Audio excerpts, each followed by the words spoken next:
अच्छा अच्छा, okay okay, YouTube पे लाइव भी होगा। अच्छा ओके।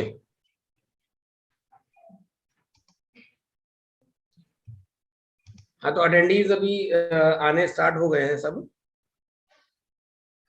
तो अभी 2 मिनट और वेट करते हैं, let the attendees join, after that we will start.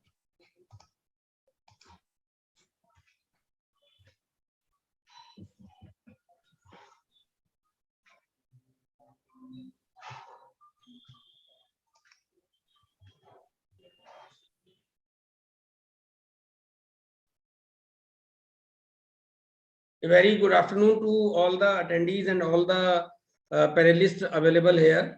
I see Ankur Tayal on behalf of the team Gyan Ki Baat. Welcome to all the attendees and all the panelists. Shri doctor Girish Ahuja ji किसी जरूरी meeting में थोड़ा सा occupied हैं, and he assured us to be back by 5:15, तो half an hour में वो join करेंगे। Till then we will have the gracious presence of C. Avinash Gupta ji, who is the current chairman of NIRC and the expert in the direct taxation, especially in the international taxation. तो till then जो भी 15 CA CB में बहुत सारे अभी amendments आए हैं international taxation को लेके या इंटरनेशनल टैक्सेशन को लेकर जो भी लेटेस्ट चीजें अवेलेबल हैं, उन सब चीजों के बारे में अविनाश गुप्ता जी इतनी देर में हमें बताएंगे, जब तक कि आहूजा जी ज्वाइन करेंगे। आहूजा सर लगभग 5:15 बजे हम लोगों को ज्वाइन करेंगे।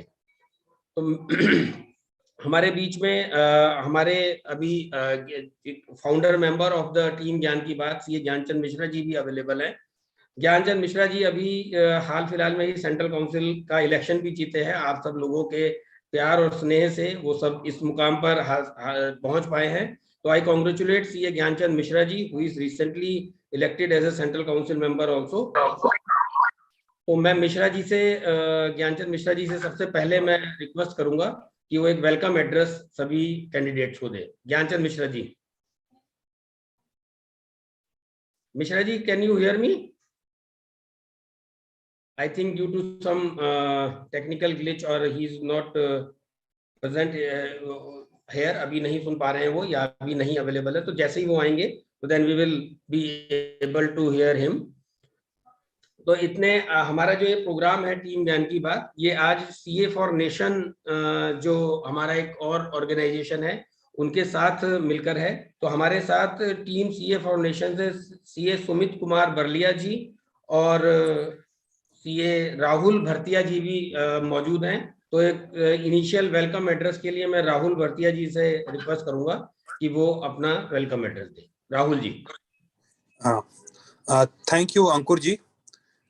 जिस तरीके से ज्ञान की बात और CA फॉर नेशन समय समय पर एजुकेशनल प्रोग्राम्स करता रहता है, आज भी हमें एक बहुत अच्छा मौका है हमारे पास। मैं सबको वेलकम करता हूं कि जो हमारे देश के जाने माने दिग्गज हैं गिरीश आहूजा सर और अविनाश जी, जो अपने आप में अपने फील्ड में एक अथॉरिटी है, हमको उनसे सुनने का और उनसे अपने आप को नए ज्ञान को प्राप्त करने का मौका मिलेगा।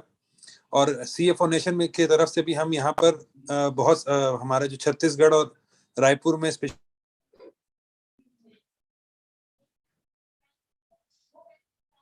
बहुत सारे लोगों को इस बार प्रयास किया है कि ज्यादा से ज्यादा लोगों को ये मैसेज सर्कुलेट हो और इसका बेनिफिट मिले। और I am also eagerly looking forward to this very educating session. Back to you Ankur ji. Thank you Rahul जी।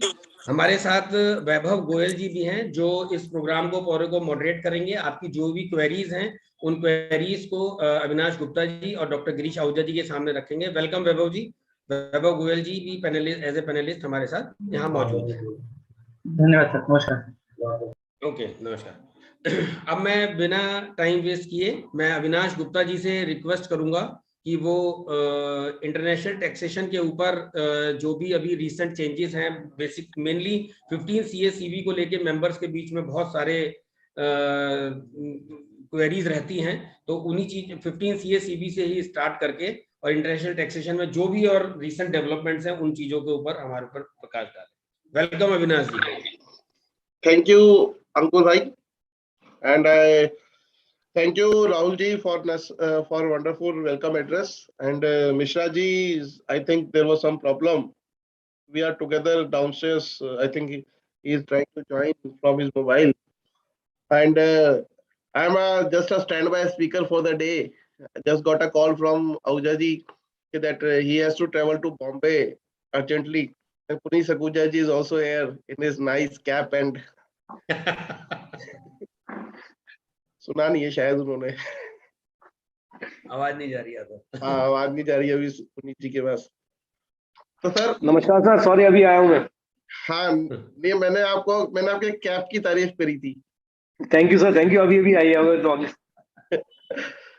चलिए sir. Sir, today till the time Girish ji is joining us, he have just landed in Bombay.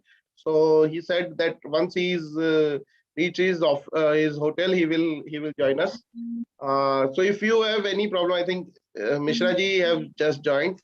So Mishra ji से अगर आपने पहले बुलवाना है तो हमारे माननीय central council member Mishra ji, over to you first. हाँ, मिश्रा जी कनेक्ट नहीं हो पा रहे थे, तो I request Mishra ji to give a welcome address, brief welcome address. Thank you. Recently elected central council member. Ji. Thank you, Ankur Bhai, and I am really thankful to CA Vinas Gupta ji, who has kindly consented to take over the session as our Honorable CA Dr. Girish Ahuja ji is traveling due to some urgent matter in Mumbai. I am very much thankful to each and everyone who has joined this webinar. And at the outset, I am very much thankful from core of my heart, who has unparalleled support being elected regional council. Friends, I am very much thankful to my co-host in the programs, CFR Nation, CA Ankur Tail ji, CA Puneet Sakuja ji, and other dignitaries present over here. Today's topic is really very relevant for all of us, as this is time we should understand the changes and developments under income tax, and the most important part that we have undertaken, that is basically discussion about open house session regarding any issue. So I will not take much time. I will request my good friend CA Vinas Gupta to kindly start with the deliberation. Thank you very much. Thank you, GC bhai. Friends, I think Vaibhav is there. Vaibhav ji, are you there? Amit bhai have also joined. So Vaibhav ji, if you have any questions, so we'll start with an open house. So any participants can ask any question on any matter on income tax.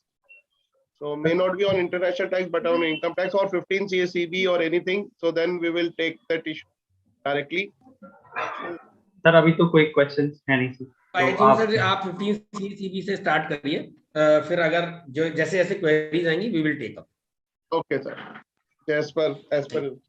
So sir, first I will take some controversial issues in the 15 CACBs. So first of all, Ankur ji aap hai. So let's make a session more interactive. So what is that form 15 CACB? ये किसके लिए होता है? How, why we file this form 15 CACB? What do you understand, sir? Sir majorly we understand कि जो 15 CACB है, अगर हमें कोई भी बाहर से हमने फॉरेन से सर्विसेज ली हैं या गुड्स परचेज किए हैं या किसी भी पर्पस से पैसा अगर मुझे इंडिया से बाहर भेजना है, तो in that purpose we have to file 15 CACB. One form is to be filed by the assessee himself, and one is to be attested by the chartered accountant that the particulars are correct. So you are partly correct, or majorly you are correct. But now let us understand what the law says. Yes. Section 195 is a section which talks about that any payment made to the non-resident other than salary, if it is chargeable to tax in India, then TDS is liable to be deducted under that. Under 195, there is subsection 7, which says that any payment made by any person to a non-resident, whether taxable or not taxable. So forget about whether the same is taxable or not taxable. That has to be reported to the CPDT. Now, with this, there is a rule prescribed in the prescribed manner. So how you will report this transaction in the prescribed manner. So there is a rule 37BB, which have been prescribed by the CPDT, which says कि आपको whenever any person, whether it is a resident or a non-resident, when they are making payment to a non-resident, in that case you have to give this information to the income tax department in the prescribed manner. Then rule 37BB says there are about 32 items for which you are not required to give any information. So there are 32 items which they have listed, like ODI. So whenever you are making payment for an overseas direct investment, whenever you are making payment towards the exports or imports of goods. So whenever you are importing goods and you are making payment for that, you are not required to give any certificate or any information to the board. Then if you are making payment for a medical expenditure abroad, you are making payment under LRS scheme, you are making payment for a foreign diplomat, foreign missionary, etc., etc. So like there are 32 payments for which you are not required to give any kind of an information. Other than these 32 payments which are will listed हुए, तो majorly आपको दो चीजें याद रखनी है, एक ODI नहीं हो, एक ओडीआई के लिए नहीं जाएगा, और दूसरा आप कोई भी import of goods in India करेंगे, import of goods, then you are not required to give this information. Majorly बाकी सब चीजें कभी कभार आती है, दो चीजें रेगुलर आती है. अब if you are making payment to that person which is not listed in this 32 item, then they said that you have to intimate to the board in form 15CA. So there is nowhere 15CB is mentioned. So only 15CA is required to be filed if you are making payment to a non-resident. Now this 15CA form is divided into 4 categories: Part A, Part B, Part C, and Part D. Part A says that if you are making payment either taxable or non-taxable, but the aggregate of the payment does not exceed 5 lakh rupees. So अंकुर जी जो है राहुल जी को एक payment दे रहे हैं, assuming Rahul ji United States of America में रहते हैं, he is a resident of USA and non-resident of India, and Ankur ji is making payment to Rahul ji to the extent of 4 lakh rupees. अभी मेरे को नहीं मालूम कि वो taxable होगी या non-taxable है, but he is making payment, and assuming that this is the only payment that he is liable to make to him during the year. So the aggregate amount of payment what he is making is less than 5 lakh rupees. Then Ankur ji is under an obligation to file 15CA Part A only. तो इनको और कोई part के ऊपर ध्यान देने की कोई आवश्यकता नहीं है. अब ये पेमेंट जो है वो टैक्सेबल है या नॉन टैक्सेबल है, ये सेक्शन 195 सब सेक्शन 1 बताएगा.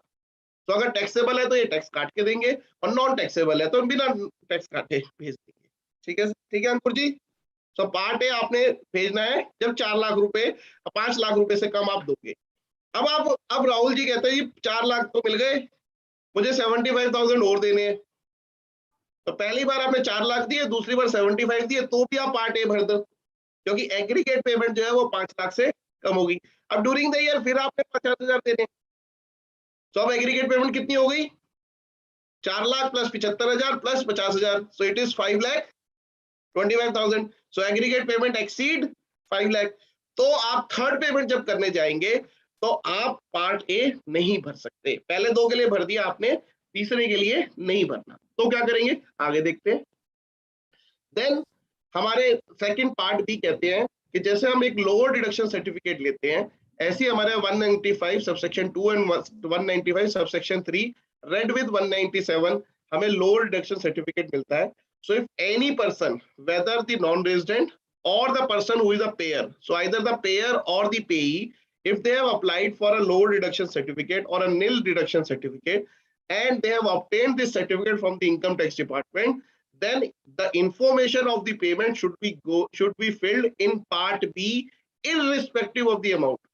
So आपने जितने मर्जी अमाउंट आपने भेजनी हो, जैसे पुनीत जी ने मेरे को पेमेंट करनी थी 1 करोड़ रुपए की प्रोफेशनल फीस की, मैंने एक लोअर डिडक्शन सर्टिफिकेट लिया हुआ था, तो पुनीत जी को मैंने कहा कि आप मेरे को पेमेंट करो. Then he said that he will give me this information in part B to the board and then he can remit the money to me. So अगर आपके पास lower deduction certificate है, in that case only part B is to be filed. There is no other certificate which is liable to be filed. If third case आया हमारा C and D, part C and D, पहले हम part D ले लेते हैं. If you are making any payment which is exempt under income tax act itself, so Sumit ji आपकी एक partnership form है, चार्टर्ड अकाउंटेंसी फॉर्म. उस चार्टर्ड अकाउंटेंसी फॉर्म में आपका मैं भी पार्टनर हूं and I am a non resident. और आप उस पार्टनरशिप फॉर्म को मुझे रेमिट करना है शेयर ऑफ माय प्रॉफिट.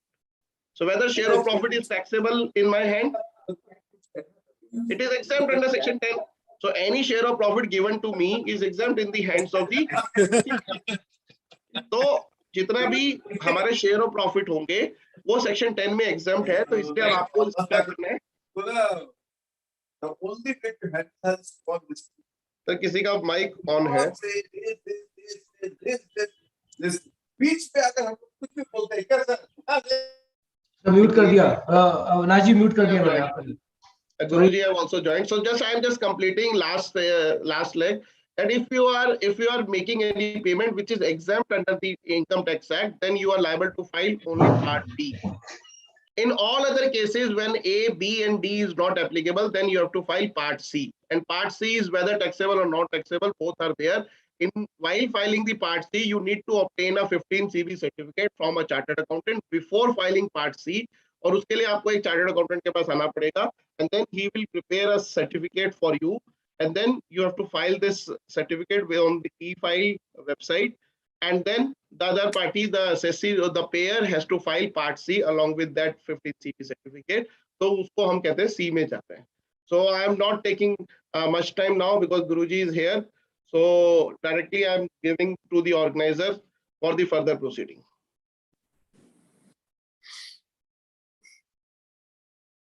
अंकुर जी है नहीं. पुनीत जी. सर मेरा लेकिन थोड़ा सा सर मैं ज्ञान की बात की तरफ से आहूजा सर का बहुत बहुत तहे दिल से शुक्रिया अदा करता हूं, जिन्होंने हमारी इस एक्सेप्टेंस को लिया और हमारे चैनल पे आए और आज के सेशन के लिए हमें एक्सेप्टेंस दी. बस इतना ही कहूंगा कि सर के बारे में कुछ भी कहना अपने आप में दिया को लाइट दिखाना है. तो मैं किसी बात को कहे बिना सर इस सेशन की पूरी कमान आज सर को देना चाहूंगा for the session. Sir directly to you. Good afternoon to everyone. Sorry, I have joined late because I was traveling and just reached the office in Mumbai. मेरे को नजर नहीं आ रहे Gyanchand ji, central council member. अब तो central council member Gyanchand Mishra ji को बोलूंगा. एंड ऑफ कोर्स उनको बधाई के पात्र हैं जो बहुत अच्छी वोटों से जीते. Northern India regional council chairman CA Avinash Gupta ji, CA Puneet Sakhuja ji, CA Sumit Kumar Barlia ji. I don't know who are the others there. एक और नाम होना चाहिए, Rahul Bharatiya ji. And others the others dignitaries sitting in front of me, ladies and gentlemen. Well, मुझे कुछ नहीं पता क्या बोलना है. आप जो कहेंगे मैं बोल दूंगा. कोई सा टॉपिक जो आप कहेंगे मैं उसको ले लेता हूं और उसके बाद कोई आपकी क्वेरीज होगी सेशन की वो बोल दीजिए. Please ask me anything. कोई जो भी पर्टिकुलर टॉपिक आप चाहिए मुझे बता दीजिए, क्योंकि मैं तो रश करके आया हूं अभी ट्रैवल करके. तो इसलिए जो टॉपिक आपको बोलिए I can take up that topic. Sir आज का वैसे सेशन हमारा recent amendment and development in the income tax है. उस पे बात करके उसके बाद ओपन हाउस के. तो रिसेंट डेवलपमेंट में ही पूछ रहा हूँ. कोई चीज पूछनी है तो पूछ लीजिए. रिसेंट डेवलपमेंट में ये वाला करा दो जी, मैं वो कह रहा हूँ. रिसेंट डेवलपमेंट तो कोई अभी रिसेंट डेवलपमेंट तो 1 फरवरी से आएगी.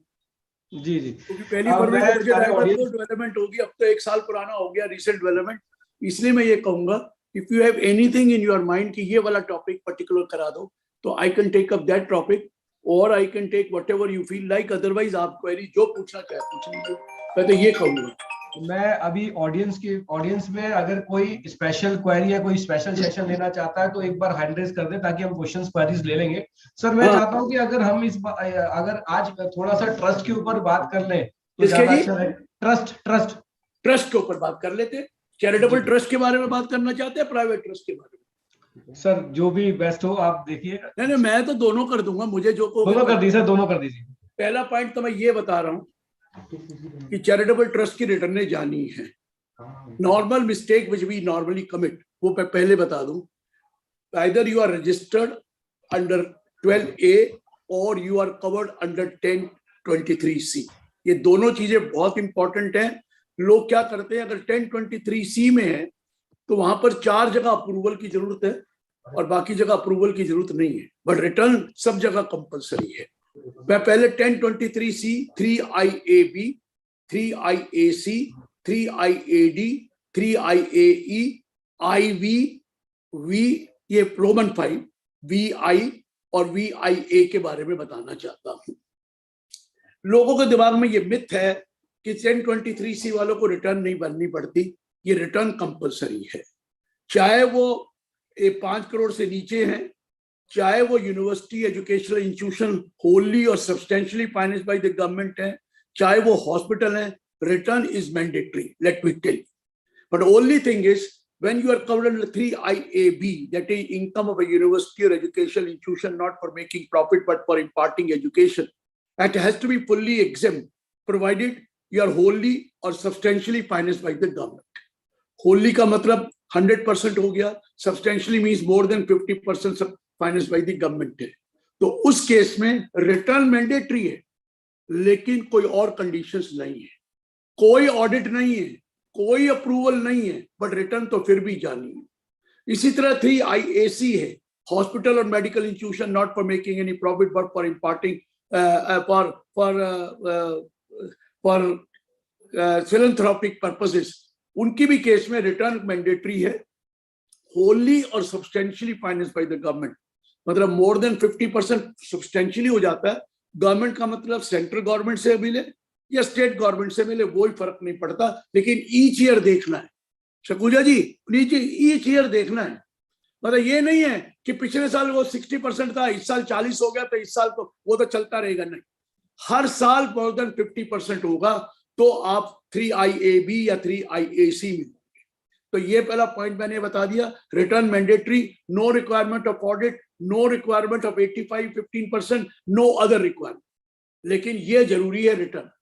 अब आया 3IAC और 3IAD, ये वही है, हॉस्पिटल और मेडिकल यूनिवर्सिटी और education not for making any profit but for imparting education provided gross receipt do not exceed 5 crore. पहले 1 करोड़ होता था, अब 5 करोड़ है। इसी तरह hospital medical institution meant for philanthropic purposes does not exceed 5 crore. जो दोनों काम करते हैं, हॉस्पिटल भी है, मेडिकल इंस्टीट्यूशन भी है और एजुकेशनल इंस्टीट्यूशन भी है, दोनों का मिलाकर 5 करोड़ है। पहले अलग अलग होता था, दोनों का मिलाकर 5 करोड़ है। और एक और बात है, अगर एक ट्रस्ट के नीचे 4 स्कूल है या 2 हॉस्पिटल है या 5 वो हैं, वो सारा का मिलाकर ग्रॉस रिसीट 5 करोड़ देखनी है, एक अलग अलग नहीं देखनी। पहले अलग अलग देखते थे, अब हर इंस्टीट्यूशन जो ट्रस्ट के नीचे है, 1 है, 2 है, 3 है, 4 है, ट्रस्ट के नीचे है, तो ट्रस्ट की ग्रॉस रिसीट 5 करोड़ से ऊपर होगी तो आप इसमें नहीं आएंगे। और इस केस में भी रिटर्न मैंडेटरी है, कोई 85-50% वाला नहीं है, कोई आपको वो नहीं देना है, कोई ऑडिट रिपोर्ट नहीं देनी है, कुछ नहीं करना है, लेकिन रिटर्न मैंडेटरी है, इनकम टोटली एग्जेम्प्ट है। ठीक हो गया सर? ये 3IAB, 3IAC, 3IAD, AE हो गया। अब मैं आपको बताऊं, अब है आपका 5 करोड़ से ज्यादा, पहले तो आपको अप्रूवल होती है और आपने अप्रूवल जो ले रखी होगी उसका फॉर्म पहले तो दूसरा था, अब तो 10A जाना है, लेकिन आपका जो भी अप्रूव्ड अगर है तो ये 4 तरह के केस है। एक है 4-5, 4-5 में तो आते हैं जो नोटिफाइड चैरिटेबल ट्रस्ट और नोटिफाइड रिलीजियस ट्रस्ट है, वो 4-5 में आते हैं, लेकिन उनकी अप्रूवल जरूर है। और फिर आते हैं 6 से, 6 में एजुकेशनल इंस्टीट्यूशन यूनिवर्सिटी जिसकी ग्रॉस रिसीट 5 करोड़ से ऊपर है, और 6A में आते हैं हॉस्पिटल मेडिकल इंस्टीट्यूशन जिसकी ग्रॉस रिसीट 5 करोड़ से ऊपर है। इन लोगों की अप्रूवल कंपलसरी है, ये तो आपको पता ही होना चाहिए।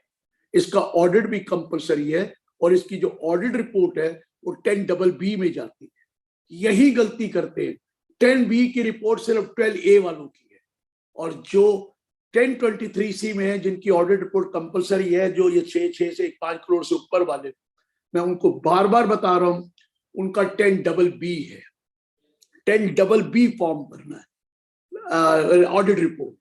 वो हाँ, दोनों के लिए इनकम टैक्स की रिटर्न फॉर्म 7 में जाती है, लेकिन ऑडिट रिपोर्ट अलग अलग है, वो 10BB है, वो 10B है। 10B किसके लिए है? जो 12A में रजिस्टर्ड है। 1023C के लिए है वो जो नोटिफाइड इंस्टीट्यूशंस हैं या यूनिवर्सिटी कॉलेज एक 5 करोड़ से ऊपर, हॉस्पिटल 5 करोड़ से ऊपर, उनके लिए 10BB है। अब दोनों में एग्जेम्पशन है। अभी तक तो आप दोनों रख सकते थे, आपको पता है अगले साल से आपको एक ही रखना है, या 1023C में अप्रूवल जानी है या आपको 12A में अप्रूवल लेनी है, दोनों रजिस्ट्रेशन लेनी है। दोनों पॉसिबल नहीं होगा आगे से। पुरानी डेटों में तो हम ये करते रहे कि कोई भी कभी 1023C में अप्लाई रिटर्न भर देते थे, कभी हम 12A में भर देते थे, लेकिन आगे से वो नहीं होगा। ये भी आपको बता दूं, आपने जो फॉर्म भरना है 10A, आपको पता ही है जो फॉर्म अभी आपने भरना है 31 मार्च तक, उसमें एक ही ऑप्शन है, यहाँ जाइए 1023C में तो यहाँ जाइए 11-12 में, जैसे 12A में। दोनों नहीं हो सकते। कोई मुझसे पूछता है दोनों में फर्क क्या है? फर्क तो दोनों में एग्जेम्पशन है, लेकिन कुछ चीजें सुन लीजिए। जज, मैं एक रिक्वेस्ट जरूर करूंगा, मेरे सामने 2-3 लोग जरूर हो। मुझे मजा नहीं आता दीवारों से बात करते हुए, अब एक ही रह गया। आप 2-3 लोग हो तो मुझे लगता है मैं किसी से बात कर रहा हूं, तो इसलिए दीवारों से बात नहीं करूंगा। प्लीज मेरे सामने आ जाए। वो ठीक है, अविनाश जी चेयरमैन है, वो जा सकते हैं, लेकिन वो उनके लिए मैं कुछ नहीं कहूंगा कि वो तो मेरे लिए मेरी हेल्प करने के लिए आए थे, लेकिन बाकियों को तो 2-4 आदमी मेरे सामने हो, 3 हो गए, कोई बात।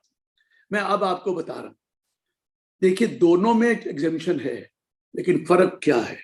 सबसे बड़ा फर्क ये है कि जो 12A में है, जो फॉर्म 10B अलाउडेड रिपोर्ट की भरता है, उसके केस में एक 9A क्या होता है कि 2 एक्सेप्शंस हैं, वो एक्सप्लेनेशन में डाल रखी है कि ये हो सकता है कि आप मर्केंटाइल सिस्टम फॉलो करते हैं, there is a income which is accrued लेकिन बट नॉट एक्चुअली रिसीव नहीं हुई। सपोज आपने FDR बनवा ली 3 साल की या 5 साल की, अब 31 मार्च को इनकम तो अक्रू करेंगे ना, करेंगे, करनी पड़ेगी, लेकिन रिसीव तो हुई ही नहीं, तो खर्च कैसे करूं?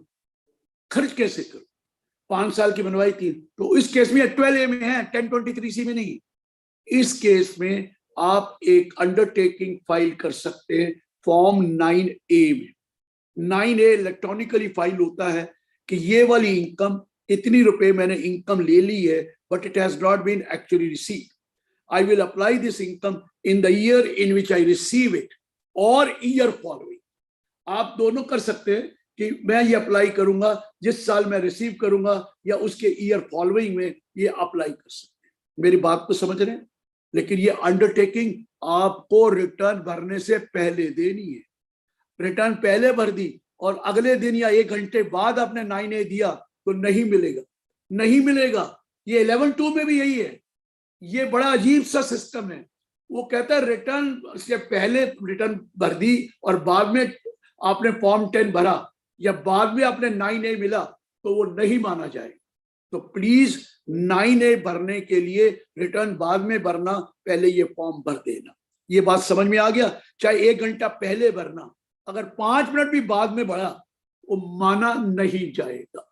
और एक और कारण 9A का होता है, किसी और कारण से, for any other reason you could not spend that income. ऐसा भी तो हो सकता है, लेट आई है, 26 मार्च को आई, 30 मार्च को आई, कैसे खर्च कर दी? कहता कोई बात नहीं, उसके लिए भी फॉर्म 9A दे सकते हैं, आई will apply it next year. आप उसको नेक्स्ट ईयर में अप्लाई कर दीजिए, हम आपको एग्जेम्पशन दे देंगे, डीम्ड एप्लीकेशन माना जाएगा। लेकिन मान लीजिए अगले साल खर्च नहीं किया तो अगले साल की इनकम मान ली जाएगी। और वो वाला जो कि मैंने कहा 3 साल के लिए एक्यूमुलेट किया या 4 साल के 5, वो उस साल या उससे अगले बार नहीं किया, जब रिसीव हुआ तो वो इसकी इनकम मान ली जाएगी। उसमें कोई 15% नहीं मिलेगा। 15% तो आपने शुरू में ही ले लिया ग्रॉस रिसीट का। तो ये याद रखिए कि फॉर्म 9A जो भरना होता है वो सिर्फ 12A वालों को मिलता है। जो 12A में कवर नहीं है उनको फॉर्म 9A नहीं मिलता है। Form 9A only for 12 and not for any other, only for 12A। 1023C वाले 9A नहीं भर सकते, ये नोट कर लीजिए। और दूसरा जो फॉर्म 10 होता है, आप एक्यूमुलेट करते हैं for a period of 5 years, वो 12A में कंपलसरी है बिफोर द ड्यू डेट। वहां ये लिखा नहीं है 1023C में बिफोर द ड्यू डेट, लेकिन दोनों में प्रोविजन सेम ही है। ये वाले पॉइंट मैंने आपको कर दिए। अब एक और पॉइंट है, कॉर्पस डोनेशन। जो with a specific direction that it will form part of corpus. पहले क्या होता था, कॉर्पस डोनेशन आई, आप कहीं भी रख लीजिए। अब रूल है कॉर्पस डोनेशन को आपको 11.5 के मोड में रखना पड़ेगा, या तो खर्च कर दीजिए, नहीं तो 11.5 में रखिए, नहीं तो कॉर्पस डोनेशन माफ नहीं होगी। पहले कॉर्पस डोनेशन सिर्फ 11.1D में माफ थी, 1023 से में माफ नहीं थी, लेकिन अब कॉर्पस डोनेशन दोनों जगह माफ है, चाहे आप 1023C में हो, चाहे आप 1112 में हो, लेकिन कॉर्पस डोनेशन तभी माफ होगी जब आप इसको रख देंगे, या तो खर्च कर दीजिए, रख देंगे 11.5। अगली बात, कॉर्पस डोनेशन क्योंकि एग्जेम्प्ट होती है, इस वजह से कोई खर्चा करेंगे वो एप्लीकेशन नहीं मानी जाएगी, क्योंकि खुद ही एग्जेम्प्ट कर दिया, डबल एग्जेम्प्ट थोड़ी देंगे, पहले इनकम ही एग्जेम्प्ट हो गई तो एप्लीकेशन नहीं मानी जाएगी। ये लॉ बन गया है, ये लोगों को डाउट था, मैं हमेशा कहता था, लोग कहते थे नहीं सर कहाँ लिखा है, अब तो क्लियर हो गया। लेकिन एक बात को याद रखिए, बहुत इंपॉर्टेंट बताने जा रहा हूं आपको। आपने इस बार खर्चा, सुनिए, आपके पास 5 करोड़ आए, आपने खर्चा कर दिया 5.5 करोड़, अब खर्चा ज्यादा हो गया, एक्सेस एप्लीकेशन हो गया। और पहले तो बता दो 5.5 करोड़ कर दिया, 5 करोड़ आए थे, तो ये 50 लाख एक्स्ट्रा खर्च किया, ये करंट ईयर की एप्लीकेशन नहीं मानी जाएगी, नहीं मानी जाएगी, नहीं। और ये कैरी फॉरवर्ड भी नहीं हो, कैरी फॉरवर्ड भी नहीं होगी। लेकिन रुकिए, अगर कॉर्पस डोनेशन से खर्च करी है, वो पैसा आपने कॉर्पस डोनेशन में यूटिलाइज कर लिया 50 लाख रुपया, कहीं से तो करोगे ना, यहाँ तो 15% वाले में करोगे, उसका नहीं। अगर आपने कॉर्पस डोनेशन से किया तो कोई बात नहीं, हम आपको इस साल तो डिडक्शन नहीं, एग्जेम्पशन नहीं देंगे, लेकिन फ्यूचर ईयर में जब भी कॉर्पस डोनेशन में वो पैसे वापस कर दोगे, दोबारा जमा करा दोगे करंट इनकम से, तो हम उसको एप्लीकेशन मान लेंगे। ये नया लॉ आया है। सपोज 50 करोड़ आपने 50 लाख एक्स्ट्रा खर्च कर दिया, इस साल की एप्लीकेशन नहीं है। कंडीशन नंबर 2, कहां से खर्च किया, कॉर्पस, कोई बात नहीं, एप्लीकेशन नहीं है। अगले साल जाकर आपको इनकम आई, आपने कॉर्पस डोनेशन में पैसे जमा करा दिए वापस 30 लाख रुपए, रीपे कर दिए, तो लॉ कहता है 30 लाख रुपए एप्लीकेशन मानी जाएगी। उससे अगले साल 20 लाख पे कर दिए, एप्लीकेशन मानी जाएगी। मेरी बात समझ गए? सेम ईयर में नहीं है, फ्यूचर ईयर में आप उसका कॉर्पस डोनेशन को फिल बैक कर दीजिए, रीपे कर दीजिए, हम आपको ये अलाउ कर देंगे। लेकिन एक्सेस एप्लीकेशन किसी भी कीमत पर क्या नहीं माना जाएगा, ये एप्लीकेशन एग्जेम्पशन नहीं लेंगे, ये बात। अभी मैं इतना यहां रुक रहा हूं जानकर, इसके कई सवाल हो ना तो पहले ये पूछ लीजिए। होता क्या है, लोगों को आप में आगे बढ़ जाते हैं, पिछले सवाल निकल जाते हैं। इतना पूछना कोई हो तो जरूर क्वेश्चन पूछ लीजिए, क्योंकि आप ही ने कहा था चैरिटेबल ट्रस्ट कर दो, तो मैंने वो किया है। तो पूछ लीजिए जो भी आपके दिमाग में कोई भी क्वेश्चन है, पूछ लीजिए जो भी पूछना है। सर कुछ सवाल हैं तो मैं एक करके ले लेता हूं सर। हाँ बोलिए। सर सीए मुदित अग्रवाल जी पूछते हैं कि sale of land by school registered under 12A, sale proceeds are used to repay old unsecured loans of depositors, is it okay? मैं पहले बताऊं इसके बारे में भी सुन लीजिए। सवाल ये आता है कि जरा ध्यान से सुनिए, उनको सुनना पड़ेगा क्योंकि वो गलत बोल रहे हैं, कुछ ठीक बोल रहे हैं, कुछ गलत बोल रहे हैं। सपोज कीजिए मैं एक लैंड खरीदना चाहता हूं, लैंड की कीमत 5 करोड़ रुपया है। ये क्वेश्चन जो कर रहे हैं जरा अपना नाम बताएंगे, मैं उनके बारे में याद कर लूंगा। मुदित अग्रवाल, सीए मुदित जी, आप कौन है? सर मैं वैभव गोयल। हैं? वैभव गर्ग। वैभव जी सुनिए, मैं ये कह रहा हूं, आपने एक लैंड खरीदनी है जिसकी कीमत 3 करोड़ रुपया है, आपके बैंक में पैसे पड़े हैं 1 करोड़ रुपया, आपने 2 करोड़ का लोन लिया, तो 3 करोड़ से बिल्ड लैंड खरीद ली। अकाउंटेंसी में तो आप 3 करोड़ की लैंड दिखाएंगे एसेट साइड में, और लाइबिलिटी साइड में 2 करोड़ रुपया लाइबिलिटी दिखाएंगे बैंक लोन, और 1 करोड़ रुपया बैंक बैलेंस कम हो जाए, ठीक है ना? लेकिन इनकम टैक्स में ये 3 करोड़ एप्लीकेशन नहीं है। इनकम टैक्स में एप्लीकेशन सिर्फ 1 करोड़ रुपया है, 3 करोड़ नहीं है, 1 करोड़ रुपया है। वो 2 करोड़ का क्या हुआ? लोन है। Loan is not an income, इसलिए लोन इनकम नहीं है, तो आपको जो एप्लीकेशन मिलेगी 1 करोड़ की मिलेगी। पहला पॉइंट समझ में आ गया। अब जब भी लोन को रीपे करोगे उस साल एप्लीकेशन ले लेना। अकाउंटेंसी अलग चीज है, इनकम टैक्स में कहते हैं जब लोन का ये 2 करोड़ रुपए आया और उसके ऊपर इंटरेस्ट भी दे रहे हो, जब भी रीपे होगा उस साल एप्लीकेशन होगी। अभी एप्लीकेशन नहीं मानी जाएगी, ठीक है जी, उस साल एप्लीकेशन मानी जाएगी। अब जब ये कह रहे हैं लैंड ली है, लैंड भेज दी, उसको रीपेमेंट अलॉट कर दी, वो एप्लीकेशन कहां से हो गया? लोन को आपने क्या माना था जब पहले, मुझे नहीं पता ना वो उस वक्त आपने लोन को क्या ट्रीट किया था, लेकिन अगर लोन को आपने रीपेमेंट करनी है तो वो एप्लीकेशन होता है, प्रोवाइडेड जब लोन आया आपने उसको एप्लीकेशन नहीं माना। सही है, कईयों ने तो शुरू में एप्लीकेशन मान लिया था, तो नहीं होगा, वो गलत था जो करा था उन्होंने। लेकिन मेरी बात को समझ में आ गई, loan is not an income, that's why उसको एप्लीकेशन नहीं माना जाएगा। बट जब जब लोन को रीपे करोगे आउट ऑफ द इनकम, हम उसको एप्लीकेशन मान लेंगे, उसके साथ इंटरेस्ट भी देंगे तो भी एप्लीकेशन मान लेंगे। अब मोदी जी को पूछिए, समझ में आया? सर मैं एक आगे इसमें क्वेश्चन को आगे बढ़ाना चाह रहा था सर। नहीं, मोदी जी को समझ में आ गया पहले? चल बढ़ाइए क्वेश्चन को आगे बढ़ाइए। सर अगर हमने लैंड सेल करी तो 11(1) कैपिटल ए में नया कैपिटल एसेट लेना जरूरी नहीं है? जरूरी नहीं है 1A में कैपिटल लेना। अगर वो 1A का बेनिफिट लेना चाहते तो लीजिए, नहीं तो 11(1) में इसको अप्लाई कर दीजिए सारे अमाउंट को। सर एक ही चीज होती है, पहला बता दूं 11(1)A में क्या कहता है कि आपने सपोज करो 2 करोड़ की आपके पास 50 लाख की एसेट थी, आपने 80 लाख की बेची, ठीक है जी, आप 80 का 80 लगा दे तो आपको 30 लाख एप्लीकेशन माना जाएगा। 50 तो वो भी लगाना है ना जो आपने कैश किया, अगर 80 के बदले 70 लगाए तो 20 माना जाएगा। 50 तो आपने जो 30 नहीं है, 30 के साथ साथ वो भी है। तो मेरा पॉइंट ये है, लोग ये समझते हैं कि जो प्रिंसिपल अमाउंट 50 लाख है उसको तो लगाना ही नहीं। अरे वो भी तो लगाओगे, वो कहाँ जाएगा, उसको कहाँ रखोगे, वो भी अप्लाई करना है और वो भी करना। और एक और बात है, 11(1) लेते हुए कोई इंडेक्सेशन नहीं होता है। इंडेक्सेशन तो इनकम टैक्स में है, कमर्शियल सेंस में तो टोटल प्रॉफिट लेना है, इंडेक्सेशन के बगैर लेना है। इंडेक्सेशन सिस्टम नहीं है, वो तो जब टैक्स देते हैं तब इंडेक्सेशन। ठीक है जी, ओके सर। अंकुर जी भी ज्वाइन कर गए, कोई भी सवाल हो तो पूछिए। हाँ सर, नेक्स्ट क्वेश्चन अगर मैं लेता हूँ sir. Sir CA Suresh Jain ji पूछ रहे हैं, लेकिन सर ये उससे का संबंधित नहीं है, ट्रस्ट से किसी से भी संबंधित, लेकिन पहले टैक्स आया ट्रस्ट का पूछ लीजिए तो बेटर रहेगा, क्योंकि हम ट्रस्ट की बात कर रहे हैं। नहीं तो फिर और जिसका मर्जी पूछ लेना। सर मोदित अग्रवाल जी दूसरा सवाल करते हैं, in a charitable trust which is running a school, can we take depreciation on few assets and leave aside other?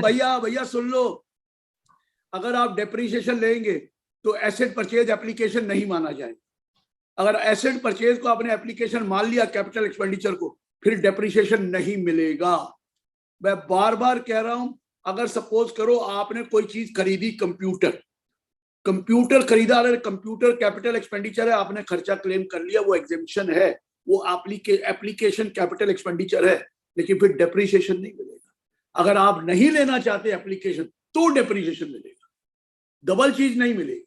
लोग डबल लेते थे पहले, वो बंद हो गया। क्लैरिटी आ चुकी है कि अगर आपने एक बिल्डिंग खरीदी, अगर बिल्डिंग पे पूरा का पूरा कैपिटल एक्सपेंडिचर क्लेम कर लिया तो कोई डेप्रिसिएशन नहीं। लेकिन अगर आप नहीं क्लेम करना चाहते तो ले लो डेप्रिसिएशन, तो फायदा क्या है उसको आपकी मर्जी। ठीक है जी। सर ये पूछना चाह रहे थे, कुछ एसेट्स के लिए हम डेप्रिसिएशन ले लें और कुछ एसेट्स के लिए टोटल कॉस्ट ले लें? आपको ऑप्शन दिखानी पड़ेगी, और डेप्रिसिएशन के लिए एसेट लेना आपकी मर्जी है, क्योंकि आपको ओवर द ईयर मिलेगा। पहला पॉइंट तो ये है कि अगर कॉर्पस से खर्च किया है तो ना तो डेप्रिसिएशन मिलनी है और ना ही एप्लीकेशन बनना है। अगर कॉर्पस से किया है, ये तो करंट इनकम से किया तो होगा ना, कॉर्पस वाला तो वैसे ही कुछ नहीं मिलना है, वो तो एग्जाम वो तो है ही नहीं, वो एप्लीकेशन ही नहीं है कोई चीज खरीदना। नॉन कॉर्पस फंड से किया है तो आप नॉर्मली एप्लीकेशन ही लोग मानते हैं, उसको क्यों डेप्रिसिएशन लेना चाहते हैं? ये मेरे अकाउंटेंसी में डेप्रिसिएशन की बात अलग है, जो मर्जी करते रही, वो अकाउंटेंसी के लिए, इनकम टैक्स में नहीं मिलती। अगर आप लेना चाहते हैं तो फिर आपको ऑप्शन डालनी पड़ेगी, फिर आगे से उस पर डेप्रिसिएशन ही मिलेगी जब तक वो खत्म नहीं होगा। उसके लिए ये नहीं होगा इस साल डेप्रिसिएशन ले लो, अगले साल बाकी का एप्लीकेशन मान लो, ये नहीं। ठीक है जी, ठीक है सर। अगला सवाल गैलेक्सी M31 से है, वो कहते हैं educational trust registered under 12A presently wants to take the advantage of the amended section 1023C as gross receipts are under 5 crores. Do we need to withdraw 12A or we can take the benefit? मैं ये कहूंगा 12A लेके रख लें, क्योंकि 12A अगर नहीं होगा तो कभी जरूरत पड़ी तो फिर आपको मिलेगा नहीं, लेकिन रिटर्न 1023C में भर दें। 12A लाना इसका मतलब थोड़ी है कि रिटर्न उसमें जरूरी आनी है, जरूरी नहीं है। अब रिटर्न 5 करोड़ के नीचे में भर दे 1023 से, पर ये रिन्यू जरूर करा, क्योंकि एक बार ये रिन्यू नहीं हुआ तो बाद में दिक्कत होगी, फिर आपको दोबारा सारी फॉर्मेलिटीज पूरी करनी पड़ेगी। आइए बोलिए बोलिए बोलिए, हाथ खड़ा कर रखा है जी, बोलिए बोलिए सर। सर प्रणाम सर। अगर 12A है मेरे पास और अगर मैं रिटर्न 1023C में भर रहा हूँ तो फिर सेक्शन 11 और सेक्शन 7 में वायलेशन नहीं होगा, मतलब जरूरी नहीं? जी नहीं, जी नहीं, अगले साल से है। पहले तो पॉइंट ये है, और दूसरा ये है आप 4, 5, 6A और दोनों नहीं कर सकते।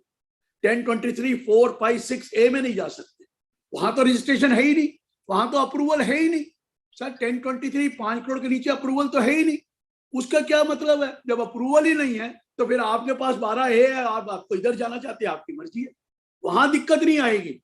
अगर दोनों नहीं मिलेगा, अप्रूवल भी और रजिस्ट्रेशन दो नहीं होंगे, पर ये तो अप्रूवल ही नहीं है केस।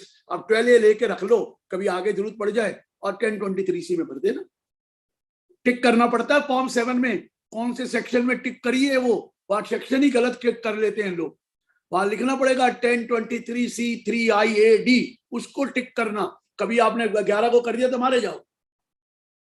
चलिए सर, अगला सवाल है, अनोनिमस है किसी, वो कहते हैं पूछते हैं sir, while will loss on redemption of mutual funds purchased earlier be allowed as application of funds by the trust? दोबारा बोलिए। loss on redemption of mutual fund. अरे सर, आपके पास जो पैसे आए वो कम आए, उस कम आए तो उसी को अप्लाई करना है, बाकी का क्या करना है? वो आपकी इनकम उतनी अमाउंट है। सर पॉइंट ये है, आप कैपिटल गेन को कंफ्यूज कर रहे हैं। पहला पॉइंट तो यह है, ये कैपिटल गेन इंडेक्सेशन नहीं होता। जब टैक्स देना हो तो इंडेक्सेशन होता है। आप इनकम टैक्स में तो हो ही नहीं, आप तो इनकम कमर्शियल सेंस में निकाल रहे। आपके 5 लाख के थे, आपको 4 मिला तो ठीक है, 4 लाख को अप्लाई कर दीजिए, तो खत्म हो गया। 6 लाख मिला तो 6 लाख को अप्लाई कर दीजिए, बात खत्म हो गई। बात समझ में आया मेरी पॉइंट? वो 5 लाख वो भी अप्लाई करना पड़ेगा, 11(5) में रखना है तो कैसे होगा? क्योंकि आपने उसको पहले माना हुआ है इन्वेस्टमेंट, और आपने उसको एप्लीकेशन माना हुआ है। Keeping in FDR is not an application, वो तो 11(5) के मोड है। लेकिन सर एक एफडीआर अगर हम कैपिटल अरे 6 महीने वाला पॉइंट मेरे को मत बताना, 1936 का पॉइंट है। लोग उसी का एडवांटेज लिए जा रहे हैं, वो बिल्कुल ठीक नहीं है। 6 महीने के बाद क्या होगा सर? दोबारा एफडी तो पैसे वापस आ जाएंगे? नहीं सर, रिन्यू करा लेंगे ना। अरे लॉ कोई ऐसा नहीं कह, पर 6 महीने क्यों फिर रिन्यू करा दे? 5 साल का भी कर लेते। ये बिल्कुल गलत लॉ है। पुराना सर्कुलर को लेकर लोग इसका बेनिफिट और कई एओ दे भी रहे हैं, लेकिन वो कोई लॉ अब नहीं है। बिल्कुल गलत है, वो मत लेना। वो तो फंस गए हो गए तो कर लेना, अदरवाइज नहीं कर। सर अगला सवाल सीए रमाकांत महेश्वरी जी का है। वो पूछते हैं sir, in case of RWAs these are not registered under 12A. However, if RWA कौन सा रजिस्टर होता है? म्यूचुअल एसोसिएशन है। अरे RWA जो म्यूचुअल एसोसिएशन सोसाइटी रजिस्टर्ड अगर है और म्यूचुअल एसोसिएशन है और सोसाइटी रजिस्टर्ड है या म्यूचुअल है, कोई इनकम टैक्सेबल नहीं होती जो मेंबर से आई। अगर वो इनकम अगर बाहर से आई, मतलब बैंक के डिपॉजिट से आ गई, या किसी और को रेंट दिया उससे आ गई, कोई एडवर्टाइजमेंट आया उससे आ गई, वो इनकम टैक्सेबल है। बेंगलोर क्लब की जजमेंट है सुप्रीम कोर्ट की। जो मेंबर से आई वो इनकम नहीं होती है, वो मेंबर अपने ऊपर ही खर्च करते हैं। इसलिए RWA की कोई इनकम टैक्सेबल नहीं होती इनकम टैक्स में। वो जीएसटी छोड़ दो कि जीएसटी में लिखा कि इतने अमाउंट से ज्यादा हो तो जीएसटी लगेगा। ये कहता है म्यूचुअल एसोसिएशन है, you can not earn from yourself, it should come from outside. Outside is other than member से जो इनकम आएगी वो टैक्सेबल है, वो टैक्सेबल है, दूसरी नहीं है भैया। दूसरी पर बेटर ये रहेगा सोसाइटी को रजिस्टर्ड करा ले। अगर सोसाइटी रजिस्टर्ड हो जाती है तो 2.5 लाख तक माफ भी होता है, एग्जेम्पशन। सर अगला सवाल किसी एनोनिमस अटेंडी का ही है। वो पूछते हैं sir, during the pandemic an individual. पिछली बार भी हैरान रह गया, तो आपने एनोनिमस कहा तो मैं समझा एनोनिमस डोनेशन है, और फिर आपने सवाल कुछ और पूछ लिया। अब आपने कहा एनोनिमस अटेंडी है। ठीक है, ठीक है, ठीक है, गुड गुड। अब मुझे बता, हाँ बोलिए क्या सवाल है। Sir during the pandemic an individual received funding from different individual lump sum rupees 20 lakh for COVID relief work. Then what is it registered society?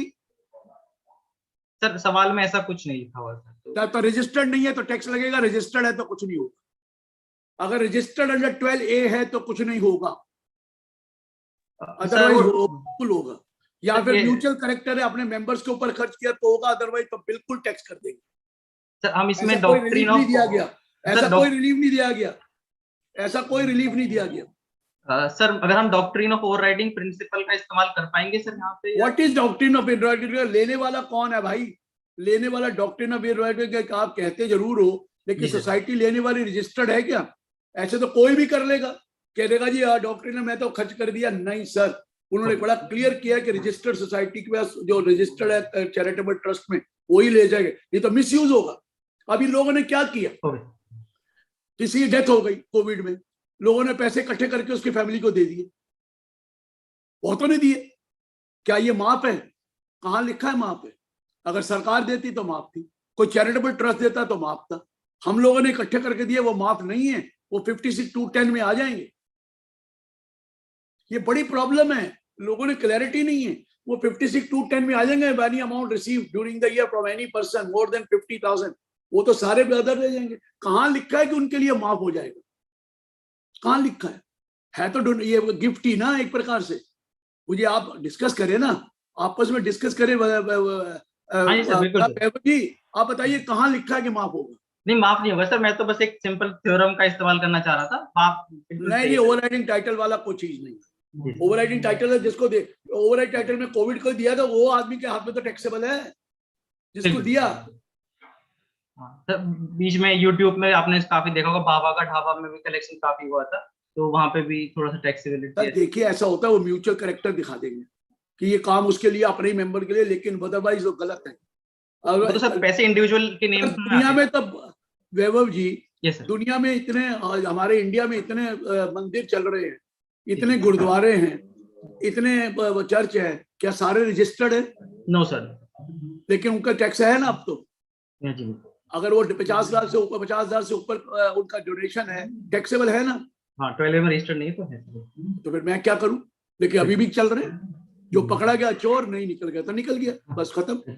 Law में नहीं है, लॉ ने सिर्फ कह दिया ना ये तो टैक्सेबल है, जब तक कि लॉ एग्जम्पशन ना दे। सर अगला सवाल सीए कुलदीप कोहली जी का है। वो कहते हैं सर, मेरे ख्याल से वो रिपीट ही है, an educational trust registered under 12A received sale proceed of land of 5 crores including अरे बता दिया तो आंसर दे दिया जी सर। और बोलिए, और बोलिए, कोई चीज पूछनी है इसमें चैरिटेबल में? सर एक बार चैट बॉक्स देख रहा था सर।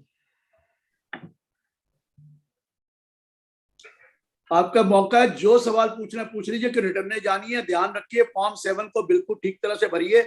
ये लोग गलत करते हैं, फॉर्म 7 गलत करते हैं। अरे एक और है, जो रजिस्टर्ड नहीं भी हैं वो फॉर्म 5 भरते हैं, बिल्कुल गलत है। चैरिटेबल है, रजिस्टर्ड नहीं भी है तो फॉर्म 7 भरिए। लेकिन जब आप सॉफ्टवेयर भरेंगे तो मांगेगा रजिस्ट्रेशन नंबर, आगे जाएगा ही। लेकिन कहाँ लिखा है? जब वहां पर लिखा है आर यू रजिस्टर्ड, उसके आगे आता है यस और नो। तो जब अगर कंपलसरी था फिर यस नो क्या आता? फिर तो सीधा आता गिव योर रजिस्ट्रेशन नंबर। मतलब ये अलाउड है चैरिटेबल को, अगर वो भरेंगे उनकी स्लैब रेट से टैक्स लगेगा अगर रजिस्टर्ड सोसाइटी है, नहीं तो मैक्सिमम मार्जिनल रेट से टैक्स लगेगा। ये बता दो, बात खत्म। वो फॉर्म 5 भरते हैं और सबको टैक्स लग जाता है। सर सीए अतुल कुमार जी का सवाल है, for trust source and application for ITR purpose is computed from receipt and payment और इनकम एंड एक्सपेंडिचर।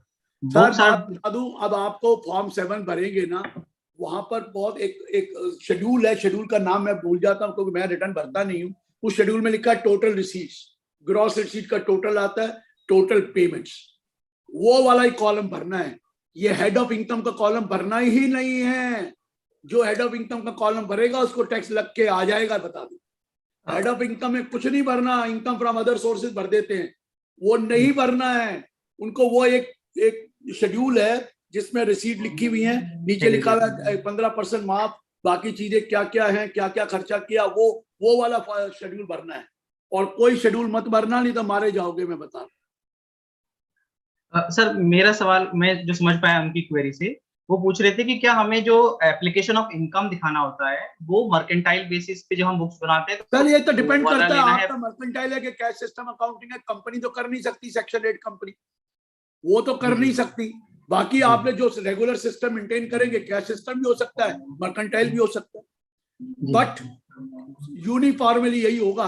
ये नहीं है इस बार कैश कर लो उस बार मर्केंटाइल कर लो, ये नहीं होगा। जो भी फॉलो कर रहे हैं परमानेंटली वही फॉलो करना पड़ेगा। सर एक सवाल है किसी का sir, my client is an educational institution and gross receipt below 1 crore, but when I am filing ITR there is a requirement of mandatory approval under section 1023C3। अरे बेकार की बातें करते हैं। 1023C3 IAD को टिक करे ना पहले, वो टिक ही नहीं करते ऊपर। अरे पहले ऊपर सेक्शन को टिक करे, under which section you are filing a return.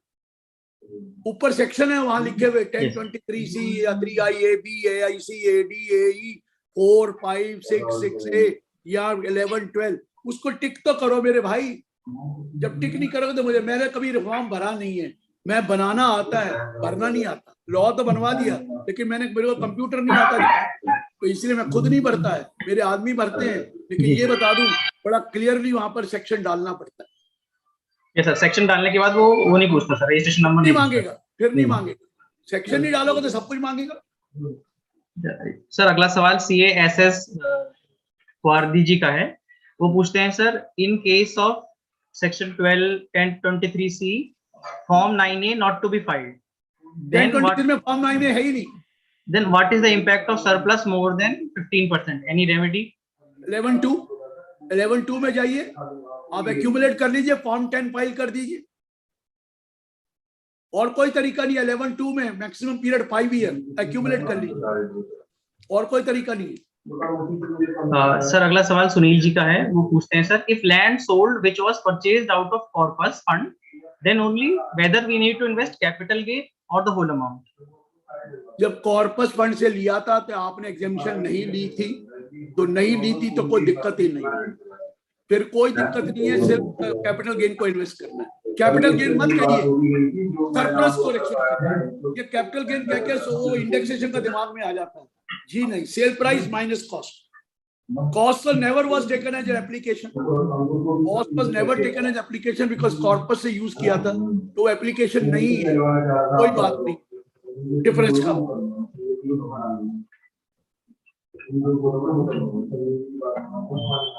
ये बीच में किसी ने ऑन कर रखा स्पीकर और बातें कर रहे हैं, जरा उनको कोई बंद।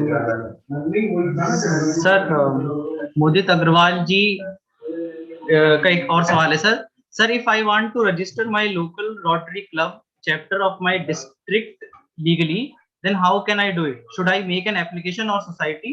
Which one is beneficial? बात है कि इन लोगों को वो मोस्टली वो देते नहीं है ये इनको, क्योंकि इनका पर्पस रोटरी क्लब का पर्पस वो नहीं होता है। नॉर्मली नहीं होता है। अगर वो अदरवाइज रोटरी क्लब का अगर चैरिटी का दिखा सकते हैं तो डेफिनेटली फॉर्म 10A भरिए, उनको मिल जाएगा। चैरिटेबल पर्पस होना चाहिए। ये तो पार्टियां करते हैं इकट्ठे करके आपस में, तो वो तो चैरिटेबल तो वो है कि जो सरप्लस आता है चैरिटी कर देते हैं, लेकिन वो उनको रजिस्ट्रेशन चाहिए तभी होगा, नहीं तो नहीं मिलेगा। या तो म्यूचुअल एसोसिएशन दिखाते हैं, वो जो म्यूचुअल कैरेक्टर है उसमें तो कोई इनकम है ही नहीं, म्यूचुअल कैरेक्टर में तो कोई इनकम नहीं है। लेकिन जो खर्चा करते हैं, अगर किसी के ऊपर 50,000 से ज्यादा खर्च कर दिया, आपको कोई दिक्कत नहीं है, उनकी इनकम हो जाएगी।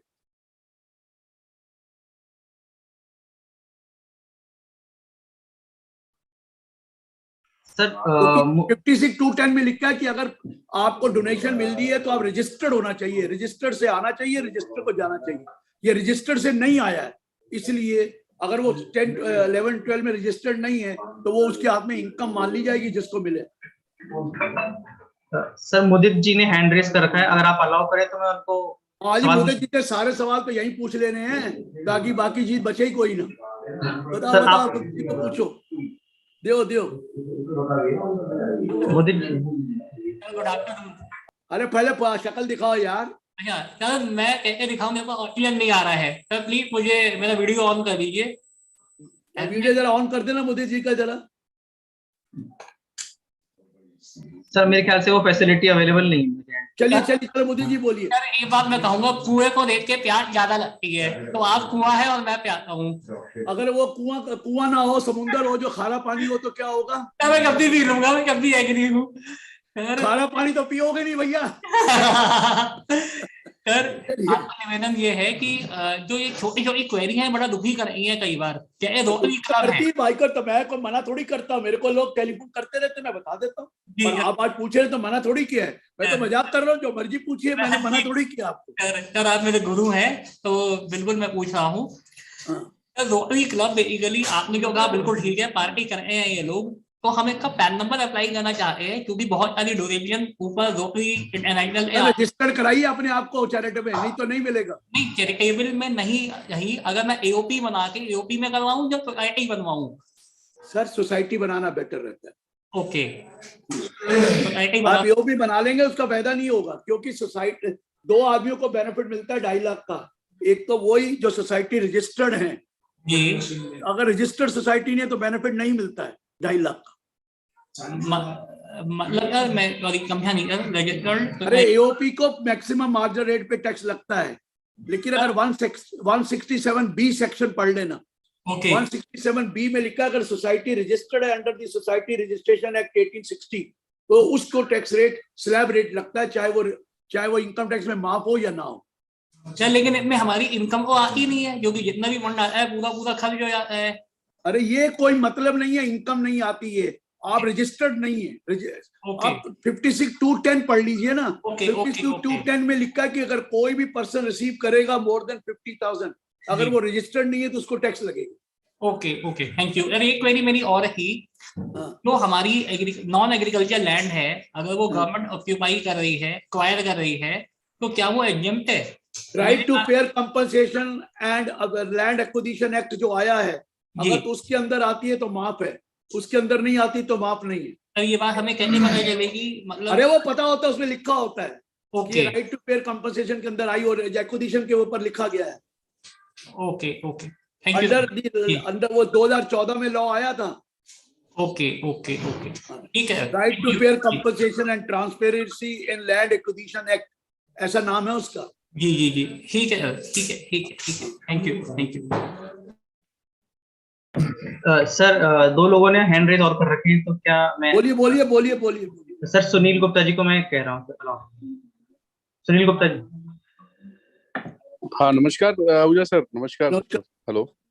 हाँ बोलिए सुनील जी। सर ये जो RWA का आप पॉइंट बता रहे थे कि वो म्यूचुअल कंसेप्ट्स पे वो एग्जेम्प्टेड है, लेकिन उसकी FDRs पे सपोज 10 लाख रुपए का ब्याज आ रहा है, जो अदर देन मेंबर से आई है वो टैक्सेबल है।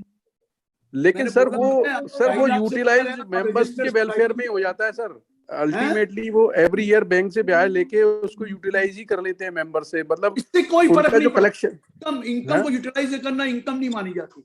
Any income which is coming from outside the other than members is your first income. Then it is you are applied. No question. Fully taxable. 2.5 lakh से ऊपर है तो. Despite we are charging, sir, despite we are charging less contribution on monthly basis considering हम the नहीं जानते income of. जो बंदा बाहर से कमाएगा वो टैक्स देगा। ऐसे तो आप कहोगे यहाँ पर एक होर्डिंग लगा दो उस बिल्डिंग में और उसकी कमाई कर लो और उससे शेयर होल्डर उनसे कम ले लो, नहीं, वो इनकम है, उस पे टैक्स लगेगा। बेंगलोर क्लब की जजमेंट पढ़ लेना, 350 ITR सुप्रीम कोर्ट। सर एक क्वेरी और थी, Bangalore club 350 ITR supreme court पढ़ लेना।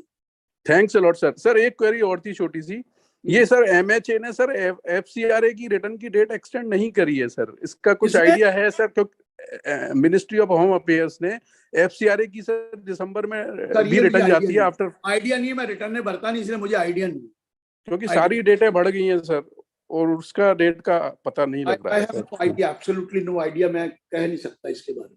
Thank you. और बोलिए।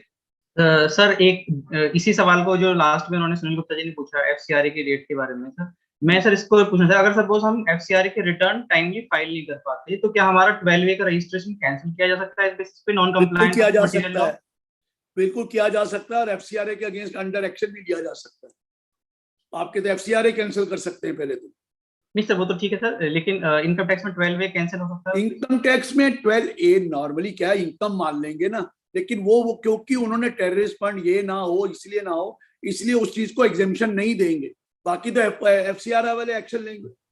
इनकम टैक्स का इनकम कहता है इनकम चाहे चोरी की हो या इनकम किसी भी तरह से हो वो तो टैक्सेबल है, बाकी एक्शन बाकी डिपार्टमेंट लेगा, ये नहीं लेंगे। सर एक हैंड रेज और है तो अलाउ कर दो सर। हाँ जीके करिए।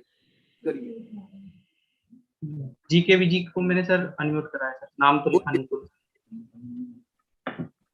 बोलो जी बोलो। जीके भी तो ज्ञान की बात हो गई। नहीं हाँ sir. So my name is Mayank Gupta, but I think मैंने उस पे लिंक पे क्लिक करा तो जीके भी आ गया। चलो कोई बात नहीं, बताइए। तो सर I was asking कि ये जितनी भी ट्रस्ट से रिलेटेड अमेंडमेंट्स आई हैं, this all came in Finance Act 2021 and are applicable with effect from assessment year 22-23। 21-22 से कुछ है कुछ नहीं है, अब देखना पड़ेगा क्योंकि कुछ तो 21-22 से ही है असेसमेंट ईयर, जैसे वो फंड का है कॉर्पस फंड वगैरह, जैसे वो एप्लीकेशन का है वो इमीडिएट से एप्लीकेशन है। But sir, I'm seeing all these are applicable from 22-23 से ही applicable। नहीं, वो रजिस्ट्रेशन का अगले साल से है, बाकी चीजें इसी साल से है। अच्छा तो सर अगर मुझे 22-23 से वो फॉलो करना है तो मैं अभी 21-22 की मुझे रिटर्न फाइल करनी है, तो क्या स्टैंड में लेके चलूं? क्या लेके चलो सर? क्या मैं 21-22 से उसको करेक्ट करूं कि मैं 22-23 तक के लिए लीवरेज किस आइटम के लिए? देखिए ये तो मैं बता रहा हूँ, जो ये कॉर्पस वगैरह का वो इमीडिएट इफेक्ट से है, फिर भी एक बार मैं देख लूंगा क्योंकि मेरे हाथ में कोई कुछ नहीं है, मैं तो बॉम्बे से बोल रहा हूँ, तो मेरे ऑफ एंड आपने पूछा, अगर आपने कहा तो आपके सामने हाथ कंगन को आरसी के एक्ट को खोल लो और एक्ट में देखो कोई अमेंडमेंट किस डेट से लिखी हुई है। सर मेरे अकॉर्डिंग तो सर मैंने मेमोरेंडम भी खोला हुआ है, वहां पर 1/4/21 लिखा है, 1/4/22 लिखा है, 1 April 22 and will accordingly apply to assessment year 22-23। ये किस सेक्शन के बारे में लिखा है? ऑल के है कि अलग अलग है भैया? Sir all. अगर ऑल है तो ठीक है, फिर 22-23 से होगा। तो सर अब आप बताइए, मेरे ज्ञान से कॉर्पस फंड में नहीं है, फिर भी आप चेक कर लो, आपने कहां से पढ़ा ये? सर मैंने तो अभी मेमोरेंडम ही खोला हुआ है। मैंने मेमोरेंडम को आप मेमोरेंडम में आपने खोला है, मानता हूं, अगर मेमोरेंडम में लिखा है तो ठीक है, नहीं तो आप एक्ट में देख लो, एक्ट में नीचे लिखा होता है डेट कौन सी है, एक्ट में उस पर्टिकुलर सेक्शन को देख के डेट देख लो। Right sir. ऑफ एंड में बता नहीं सकता क्योंकि एकदम ये पूछा गया तो डेट मुझे याद नहीं है कि 21-22 से है कि 22-23 से है, लेकिन कुछ 21-22 से थे, कुछ 22-23 से। 21 वो 22-23 से था, वो तो रजिस्ट्रेशन का तो पोस्टपोन किया गया ना, इसलिए वो 22-23 हो गया, फिर भी चेक कर लूंगा। ठीक है, मुझे पूछ लेना, मैं जब दिल्ली होऊंगा तो मैं देख के बता दूंगा। ठीक है सर। सर मेरा क्वेश्चन ये है कि हम ये जो लोन्स वगैरह की अमेंडमेंट है कि आप लोन को एप्लीकेशन नहीं मानोगे, ये तो शुरू से लॉ है यार, ये तो शुरू से ही लॉ था, पता नहीं क्यों लोग ये गलत कर रहे हैं। Loan is never an income, ये तो मैं रोज कहता था, loan is never an income. Sir got your point, ये शुरू से ही गलत था, लेकिन ये प्रैक्टिस अभी तक भी फॉलो होती आई। नहीं आ रही, आप ही नहीं करी होगी। नहीं, मैंने कई अरे भैया जो करने वाले वो भी ऐसे हैं, जो कराने जो चेक करने वाले उनको तो कुछ भी नहीं आता, हमें तो फिर भी चैरिटेबल ट्रस्ट का कुछ आता है, उनको तो कुछ भी नहीं आता था, इसलिए चलता रहा है। लेकिन लॉ अब तो फेसलेस हो गया भाई, अब तो टेक्निकल विंग आ गया, वो इनको बता देगा कि ये तरीका है, लेकिन मैं आपको बता रहा हूं ये बिल्कुल गलत था। How can loan be an income? How can loan be an income? नहीं, राइट सर। सो और वो मेरे साथ क्लैरिफिकेशन डाली है उन्होंने, if I am not wrong, अगर क्लैरिफिकेशन है तो वैसे ही पुरानी डेट से। In a way, sir, they have pointed out that these are the practices being followed and going forward 22-23 से ऐसे करो। नहीं भैया, मैं एक्ट देखे बगैर नहीं बोलूंगा, ये जो भी चीजें हैं ना ये एक्ट से पता लगे। I can't say this thing. I will see the act and let you know. वो एक्ट से देख के बताऊंगा जी, ऐसे नहीं बताऊंगा। ठीक है सर, मेरा सर लिमिटेड क्वेश्चन सिर्फ इतना था कि अज्यूमिंग के इसमें से 2 अमेंडमेंट 22-23 से हैं और 2 अमेंडमेंट 21-22 से हैं, ठीक है, pending your seeing of the act. So एक असेसी जो अपनी इनकम अभी पुराने एक्ट नहीं है आपके पास सामने? सर एक्ट नहीं है। अरे यही तो दिक्कत, आजकल गूगल में जाते हैं लोग, यही तो दिक्कत आती है। एक्ट रखते ही नहीं है तो मैं क्या करूं? वो इंडिया वो चले जाओ उसमें incometaxindia.com.in गवर्नमेंट वाली, उसमें पता लग जाएगा सेक्शन, लेकिन वो नीचे डिटेल देखनी पड़ेगी किस डेट से आया है। कोई बात नहीं, तो मुझे दिल्ली कर लेना टेलीफोन, जब मैं होऊंगा कल परसों कर लेना, I let you know. Sir आपका नंबर मिल सकता है? अरे नंबर तो यार मुन्नी इतनी बदनाम है, सबको नंबर पता मेरा। बता देंगे, ये ले लेना इनसे। अच्छा ठीक है सर, ले लेना इनसे, ये सबके पास है नंबर मेरा। ठीक है सर, ओके, थैंक यू। मैं मजाक कर लेता हूं, कभी बुरा ना मान लेना यार। सर आपकी बात का कौन बुरा मान लेता है? चलिए आगे बोलिए। सर अगला सवाल शिव जी का है सर, वो पूछते हैं sir, if the society is unregistered under section 12A और 80G of the income tax act, in that case can SSC be eligible to take the benefit of 1023C if the turnover of the society is up to 1 crore? If it is educational institution or medical institution, certainly, otherwise not। सिर्फ educational institution और medical institution को ये benefit है, बाकियों को नहीं।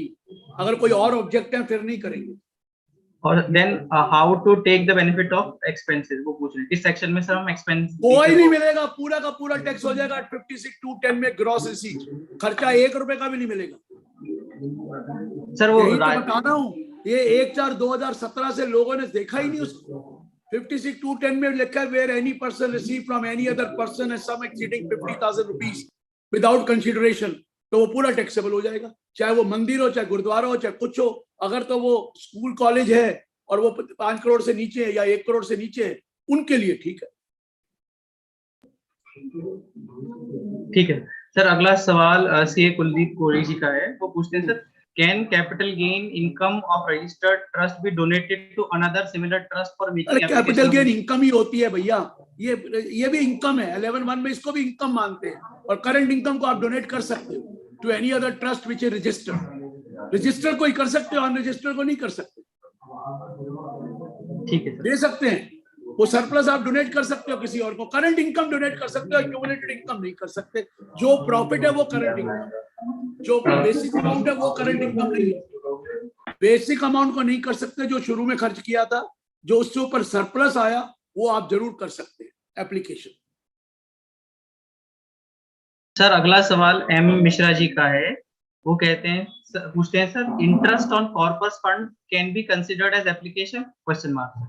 If not then how point is, interest income होती है कि एप्लीकेशन होता है? अगर आपको कॉर्पस फंड है, उससे इंटरेस्ट आया, तो वो कॉर्पस का इंटरेस्ट नहीं है, जब तक कि वो लिख ना दे देने वाला कि जो इंटरेस्ट आएगा ये भी कॉर्पस में माना जाएगा। जब तक वो लिखेगा नहीं, वो इंटरेस्ट जो आएगा वो इनकम मानी जाएगी और उसको अप्लाई करना पड़ेगा। क्योंकि कॉर्पस तो आया आपको 1 करोड़ रुपया, ये थोड़ी कहा था इंटरेस्ट भी कॉर्पस माना जाएगा। अगर उसने ये डायरेक्शन दी कि आप इस पैसे को एफडीआर में रखेंगे और उससे जो इंटरेस्ट आएगा वो भी कॉर्पस माना जाएगा, तो मान लेता हूं, अदरवाइज नहीं। Interest will have to be applied, वो कॉर्पस नहीं माना जाएगा। कॉर्पस में डायरेक्शंस आती है कि भाई ये पैसा इस काम के लिए है, ये आप पैसा बिल्डिंग बनाने के लिए है। जब तक बिल्डिंग नहीं बनेगी आप उसको बैंक में जमा करा दीजिए, और बैंक से जो इंटरेस्ट आएगा उसको भी कॉर्पस ट्रीट कर लीजिए। अगर ये लिखा गया तो ठीक है। ये तो सर बहुत अच्छी बात बता दी सर आपने। सर अगला सवाल शिव जी का है। मैं बता रहा हूँ ना, लोगों को क्लैरिटी नहीं है। इंटरेस्ट कॉर्पस की वजह, कॉर्पस तो आया, डायरेक्शन आपने मुझे दे दी कि इस काम के लिए यूज करना है, लेकिन इंटरेस्ट के बारे में तो नहीं कहा है। और मेरे पास पैसे फालतू पड़े थे, मैंने बैंक में रख दिए, तो उस इंटरेस्ट को तो कॉर्पस का नहीं मानूंगा ना, जब तक कि आप मुझे नहीं कहेंगे नहीं ये इंटरेस्ट भी कॉर्पस माना जाएगा, इसी काम के लिए यूज होना और किसी काम के लिए नहीं, तब होगा। ठीक है ना जी वैभव जी? सर अगला सवाल राकेश गुलाटी जी का है, वो पूछते हैं, sir donation receive for corpus fund in case of unregistered trust is taxable और नॉट? पूरा टैक्सेबल, कॉर्पस नॉन कॉर्पस कोई फर्क नहीं पड़ता। 100% taxable if it exceeds ₹50,000। whether from one person or more than one person. पूरा taxable है। Sir M Mishra ji अपने पुराने सवाल को ही इम्प्रोवाइज करते हुए पूछते हैं सर कि अगर कॉर्पस ड्यूरेशन हमें गवर्नमेंट से मिलता है तो क्या ये डिफॉल्ट वो कॉर्पस नहीं कहते, वो ग्रांट कहते हैं। हाँ सर, ग्रांट जो ग्रांट एक्सेप्ट होती है अगर मिली है सर, उस पे जो इंटरेस्ट ग्रांट स्पेसिफिक पर्पस के लिए यूज होती है सर, उस पे जो इंटरेस्ट अर्न हुआ होगा सर, क्या इंटरेस्ट अर्न है तो वो ग्रांट वाले ने बताया होगा कि इसका जो भी इंटरेस्ट होगा वो भी आपको खर्च करना पड़ेगा, वो ग्रांट वाले बताते हैं। डिफॉल्ट नहीं माना जा सकता, बाई अजम्पशन नहीं लिया सकती। नहीं, अजम्पशन ना, वो ग्रांट की जो कंडीशंस है वो देखनी पड़ेगी। उसमें लिखा जाता है कि आप पैसा जो आएगा उसका इंटरेस्ट आएगा वो भी खर्च करेंगे और कोई काम के लिए नहीं यूज होगा। सर आगे चल सकते हैं या अभी क्वेश्चन और लेता हूं सर, लिस्ट बहुत लंबी है। आप देखिए जो चीज हो पूरी थ्रेशोल्ड पूरी क्लियर करा लो ताकि बाद में दिक्कत ना आए। पहले जो पूछना है पूछते रहिए, जो उसके बाद ये खत्म करना है, बाकी तो आप इतने लेनी तो अल्टीमेटली क्वेरीज ही है। जी सर, लॉ तो क्वेरी से ही शुरू होता है, क्वेरी से ही खत्म होता है। तो आप पूछ लीजिए जो पूछना है, आप इसको ओपन कर दीजिए, ओपन हाउस, जो मर्जी पूछे, बात खत्म। हाँ पूछिए, राहुल जी कुछ पूछ रहे थे, बोलिए। हाँ, मुझे एचयूएफ से रिलेटेड क्वेश्चन है, दो क्वेश्चन है। एक, अगर कोई भी कोपार्सनर जो है एचयूएफ में पैसा कंट्रीब्यूट करता है और उससे एचयूएफ इंटरेस्ट अर्न करती है, व्हाट इज कंट्रीब्यूशन? पहले कंट्रीब्यूशन का मतलब डोनेशन दी है, एचयूएफ को ट्रांसफर किया है। सर कंट्रीब्यूशन क्या होता है? आप एचयूएफ को गिफ्ट देते हो या क्या दिया? गिफ्ट ही दिया ना, दिया, हाँ, गिफ्ट। लोन तो नहीं दिया, लोन तो नहीं दिया, लोन दिया एक्चुअल लोन। देखो बट देखिए, अब देखो कितना फर्क है, सारा टेक्निकल वर्ड ही बड़ा बदल देते हैं। आपने अगर लोन दिया तो वो इनकम ही नहीं है उसकी, एचयूएफ की, वो तो वापस करना है आपने एचयूएफ को, उसको इंडिविजुअल को। लोन में कोई दिक्कत नहीं है। हाँ, अगर एचयूएफ ने उस पैसे को इन्वेस्ट करके इंटरेस्ट अर्न कर लिया जो अपने कोपार्सनर से लिया है लोन, तो एचयूएफ उस इंटरेस्ट इनकम। एचयूएफ ने क्या आगे इंटरेस्ट दिया था अपने कोपार्सनर को? नहीं। तो पर्पस क्या है? पर्पस है प्लानिंग करना। पर्पस ये है कि इनकम एचयूएफ में ले आना, और है तो उसकी, तब तो पकड़े जाओगे। अगर आप एचयूएफ ने उससे इंटरेस्ट उसको आगे दिया है तो कोई दिक्कत नहीं है। आपका पर्पस क्या है? 2.5 लाख की एग्जेम्पशन लेना चाहते हो भाई साहब, आप इतना बात शरीफ मत समझो इनकम टैक्स डिपार्टमेंट को कि आपकी बात समझेंगे नहीं। लोन का मतलब ये हुआ आपने इनकम को जो आप कमा रहे थे उठाकर एचयूएफ की इनकम क्रिएट कर। समझ में आ रहा है ना? वो क्यों मानेंगे? आप ही बताओ, दिल से पूछो, माननी चाहिए, एक स्लैब रेट आ जाएगा। हाँ, अगर आपका लोन लिया, लोन का इंटरेस्ट दिया और उसने कुछ कमाया तो बात अलग है। अदरवाइज इंटरेस्ट फ्री लोन है और आपने बिजनेस में लगाया, काफी कुछ है तो कभी कभी चल जाता है। लेकिन पर्पस यही देखेंगे कि आपका purpose tax shifting of the tax liability to HUF to avoid tax.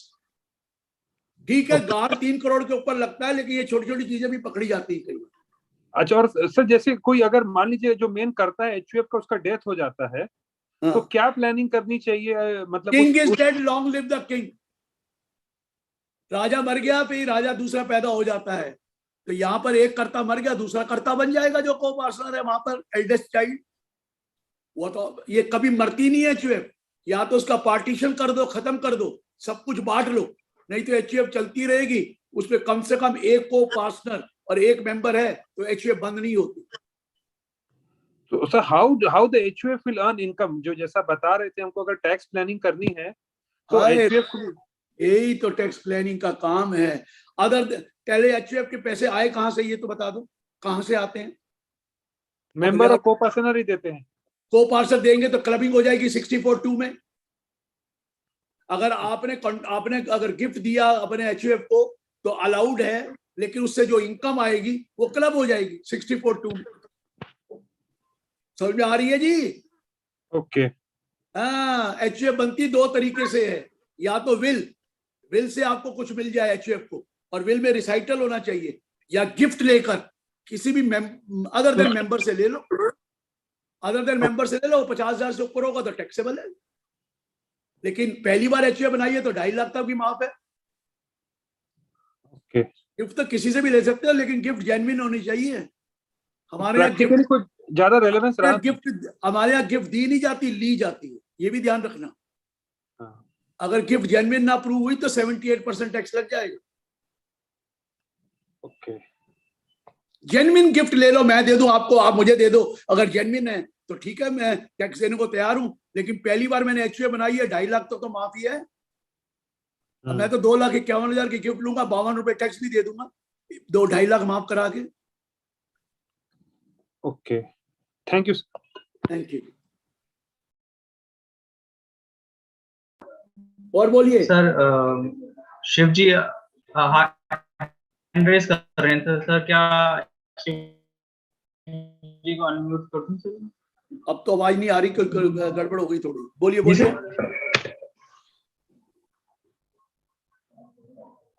चलिए बोलिए। शिव जी को अनम्यूट करना था सर, कर दूं सर? शिव जी को कौन अनम्यूट कर सकता है? शिव जी तो हमेशा बवंडर होता है उनका तो। चलिए बोलिए बोलिए शिव जी।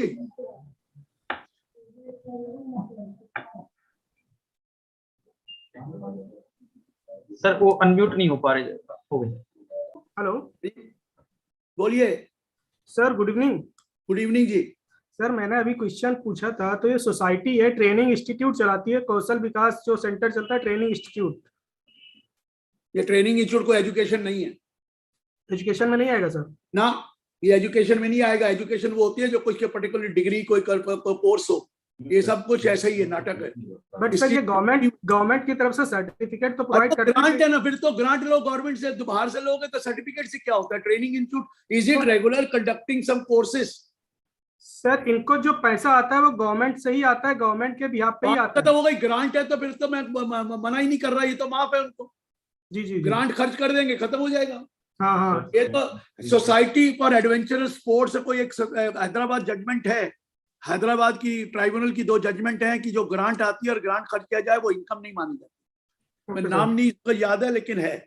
सर इसमें स्टूडेंट वाइज फीस आती है और वो फीस ट्रेनिंग के लिए आती है, और उसी पे मतलब सिर्फ ट्रेनिंग है कि कोई एजुकेशन भी है?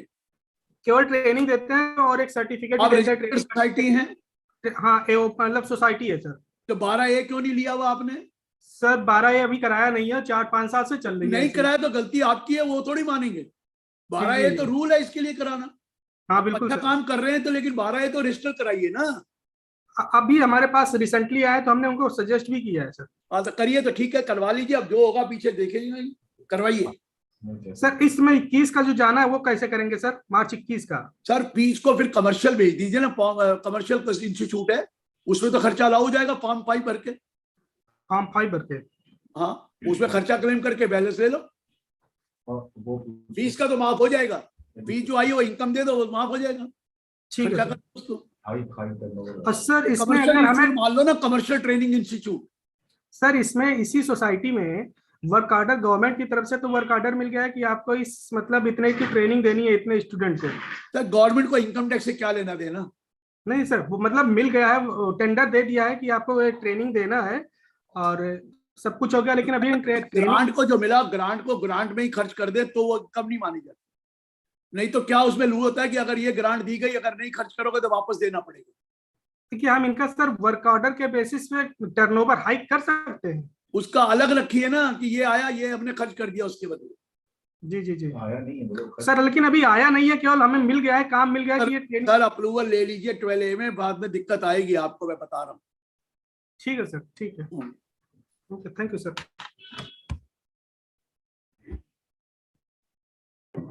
सर सुनील गुप्ता जी ने हैंड रेज कर रखा है, तो क्या?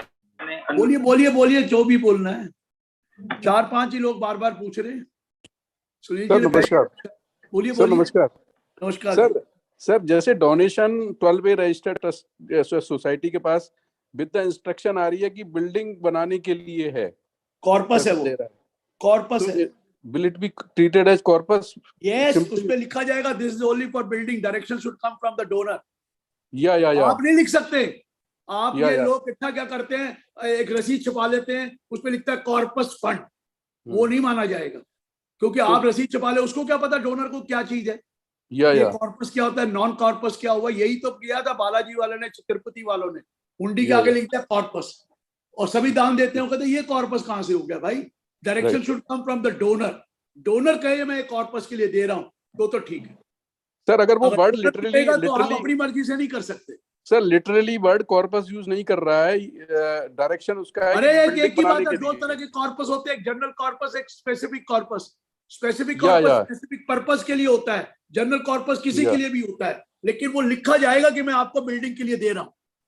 हाँ तो सर, ये डायरेक्शन स्पेसिफिक है। कॉर्पस माना जाएगा, तो बिल्डिंग फंड में ट्रीट हो जाएगा सर। हाँ जी, ये स्पेसिफिक कॉर्पस माना जाएगा, specific, only to be used for building. Yes sir, thanks a lot sir, thanks a lot. जिसको सवाल का जवाब अपने फेवर में मिल जाता है वो थैंक्स बहुत करता है, जिसको अपने फेवर में नहीं मिलता वो चुप होकर निकल जाता है इस पतली गली से कि यार ये तो गलत हो गया मेरे से। चलिए चलिए सर, एक अगला सवाल अनोनिमस अटेंडी का ही है सर। सर ये क्या पूछते हैं sir, in case of a trust running an educational institution, gross receipt is ₹1.5 crore, trust is not registered under 12A, ITR selected for limited scrutiny for the reason receipt and expenditure claimed under other sources. Section 40 capital A other sources में not कितनी apply bar to डालना other है sources. आपको? यही तो problem है, लोग other sources में डाल देते हैं। ये अदर सोर्सेज में नहीं डालना, वो शेड्यूल में डालना है कि ये टोटल रिसीट, ये 15% माफ, ये वाला, ये उसमें डालना है। ये अदर सोर्स में किसी भी हेड ऑफ इनकम में डालोगे सीधा टैक्स लग के आ जाएगा, ऐसा मैक्सिमम मार्जिनल रेट्स। ये सारी गलत सर उनके सवाल में ये सारी सॉरी सर, गलत रोका सर, उन्होंने 12A में रजिस्ट्रेशन नहीं लिया हुआ था सर, ना तो भी इसलिए लिया उन्होंने हो तो 1023C में रिटर्न भरी है कि नहीं? नहीं सर, उन्होंने नॉर्मल फिर तो टैक्स लगेगा। अगर 1023C टिक नहीं किया तो फिर तो लगेगा। सर वो पूछ रहे हैं सर, क्या जो 10,000 पर डे वाली जो लिमिट है, क्या वो अदर सोर्स पे भी लगती है सर या नहीं? वो उनका सवाल। 10,000 की लिमिट तो पेमेंट के लिए है। हाँ सर, वो एक्सपेंडिचर के लिए पूछ रहे हैं कि किसी भी एक्सपेंडिचर के लिए लगती है, वो तो चाहे कैपिटल हो चाहे रेवेन्यू, वो तो एनी एक्सपेंडिचर लिखा है, any expenditure means whether revenue और कैपिटल। 57 के लिए पूछ रहे हैं सर, वो सेक्शन 57 में जैसे बिल्कुल कह रहा हूं कि वो अदर सोर्सेज में नहीं है। आप तो कुछ और बातें कर रहे हैं, आप 40A3 की बातें कर रहे हैं। अगर 40A3 है तो वो 57 में लिखा है कि 40A3 एप्लीकेबल होगा। आपको 40A3 जो है वो बिजनेस के लिए भी एप्लीकेबल है, और अदर सोर्सेज में डिडक्शन के कॉलम में जाइए तो 58 सेक्शन पढ़िए कि जो नॉट अलाउड है उस पर क्लियर कट लिखा है 40A3 लगेगा, जिसको वो नहीं बोलेगा। सेक्शन तो पढ़ लीजिए ना सर, 58 जी सर। 50 लिखा expenses which are not allowed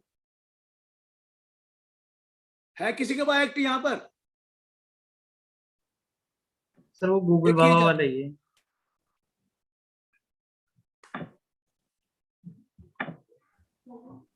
चलिए आगे बोलिए। जी सर। सर अगला सवाल सर वो ग्रेचुटी ट्रस्ट से संबंधित है सर। हाँ जी बोलिए। सर प्रशांत मांगलिक जी पूछते हैं sir, application for approval of group gratuity scheme under part C of 4th schedule of income tax act 1961 approve, only amount received from LIC and paid to LIC, interest and income credited कुछ नहीं taxable होना, ना return भी नहीं भरनी इसकी, ना tax है ना रिटर्न है। अरे सेक्शन 1025 में कोई रिटर्न के बारे में नहीं लिखा हुआ, रिटर्न भरनी होती है 139 4C में, 4C में सेक्शन 1025 लिखा नहीं हुआ। मेरे साथ जब बैठे ना तो उनको एक्ट लेकर बैठा करें तो जल्दी समझ में आ जाता। सर अगला सवाल अमन बापना जी का है, वो पूछते हैं sir, can private discretionary trust in which beneficiary share is defined can file ITR 1, 2, 3, 4 as the case may be as per CVDT circular। पहला पॉइंट तो private discretionary share defined, open discretionary होता ही नहीं, वो तो स्पेसिफिक होता है। दो चीजें मिक्स कर रहे हो, डिस्क्रिशनरी कह के उसको कहते हो शेयर डिफाइंड, ये कैसे हो सकता है? जहां शेयर डिफाइंड है और बेनिफिशियरी डिफाइंड है उसे डिस्क्रिशनरी कहते, उसे स्पेसिफिक ट्रस्ट कहते, नंबर 1। नंबर 2, ट्रस्ट की रिटर्न सिर्फ फॉर्म 5 में जाती है, कोई रिटर्न 1, 2, 3, 4 में नहीं जाती।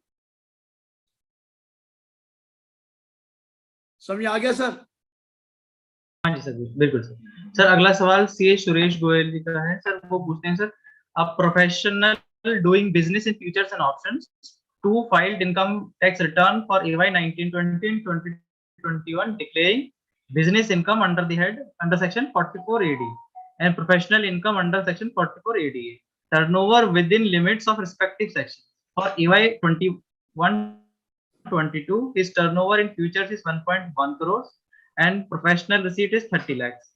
He wants to declare business income under... पहला पॉइंट, उससे फर्क क्या पड़ता है? पहला पॉइंट तो ये है, ये 44 AD में जाके कर क्या रहे हैं?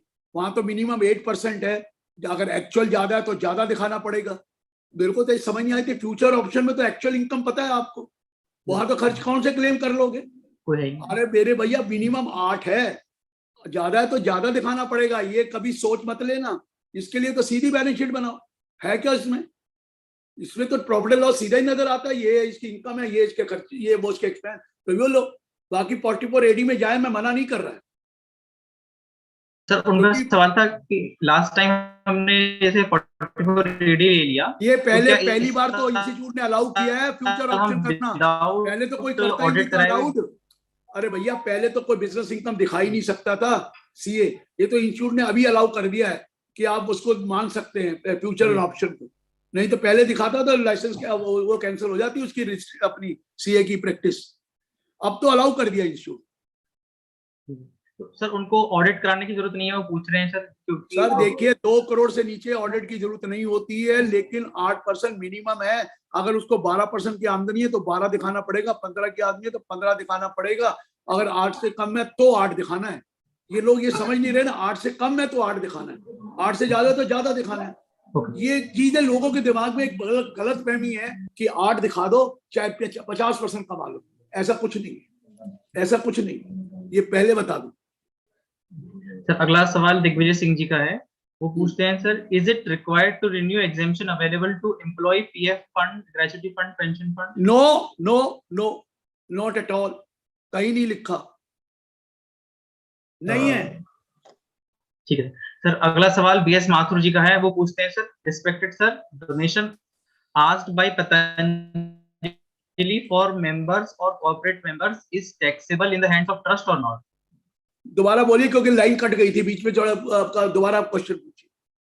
Sir donation asked by Patanjali for member और corporate member is taxable in the hands of trust? अरे पतंजलि का आप मेरे से पूछ रहे हैं, मेरे को तो पता ही है, पतंजलि को तो मिला हुआ है एग्जेम्पशन, तो वो तो ट्रस्ट चैरिटेबल है, वो तो ले लेते हैं मेंबर, वो तो सोसाइटी कोई भी ले सकती है मेंबर से, अगर उनको 12A मिला हुआ है तो कोई दिक्कत नहीं है।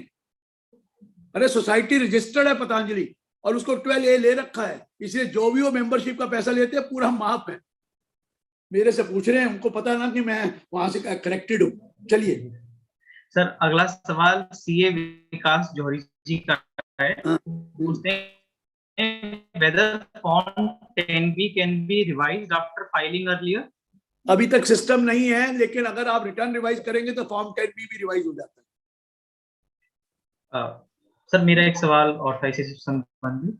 सर मैंने फॉर्म 10B में एप्लीकेशन इनकम गलत दे दिया, अप्लाइड इनकम, रिटर्न में मैंने प्रॉपर्ली क्लेम कर ली, क्या 143(1) में एडजस्टमेंट होकर आ सकता है? दोबारा भर देना था दोनों, अभी तक सिस्टम अलग नहीं है मेरे ख्याल, फिर भी चेकअप करना पड़ेगा। मैंने उनको बोला था कि अलाउ तो कर दो, कई बार कोई भी ऑडिट रिपोर्ट गलत हो जाती है तो आप रिवाइज तो कर सकें, लेकिन प्रॉब्लम ये है कि अगर आप, यही प्रॉब्लम आती है कि आपने सर्टिफाई किया है, मुश्किल तो ये सीए सर्टिफाई कर रहा है कि ये वाला है, अब वो कह रहा है कि गलती हो गई, ये बड़ी प्रॉब्लम है।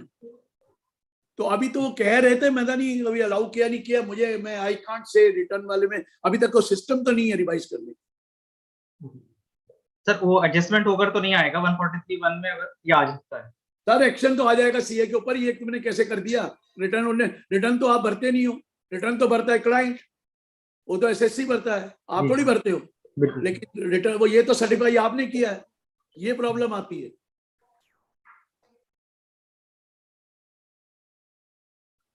ये मैंने कहा है, देखो क्या कुछ करेंगे क्या नहीं करेंगे, कोई इंसान से गलती तो हो ही जाती है, तो रिवाइज तो हो जाना चाहिए, ऐसा कुछ मैंने कहा तो था, लेकिन मुझे पता नहीं है कि अलाउड हुआ कि नहीं हुआ।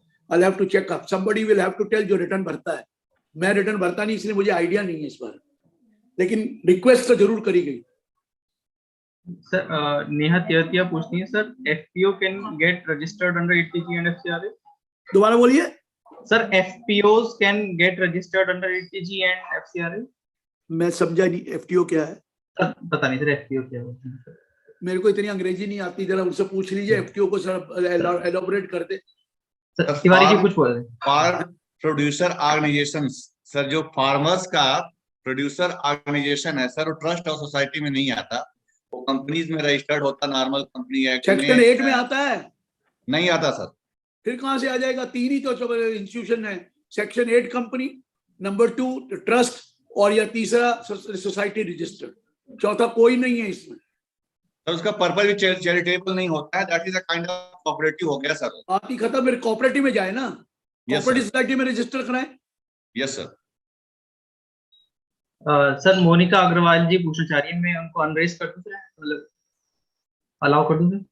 हाँ हाँ, लो मेरे से पूछ रहे हो, बाकी को अलाउ किया तो इनके लिए स्पेशल है क्या? करिए करिए, बोलिए। मोनिका तो आई नहीं है। नहीं सर, अनम्यूट होने में सर थोड़ा टाइम लेता है। अच्छा अच्छा, ठीक है।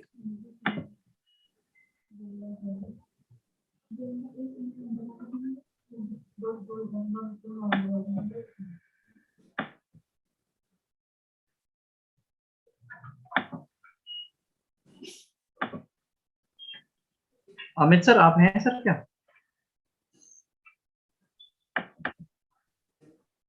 Hello Amit sir.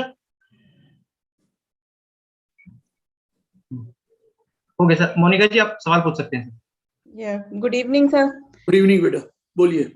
My question is on section 80JJAA.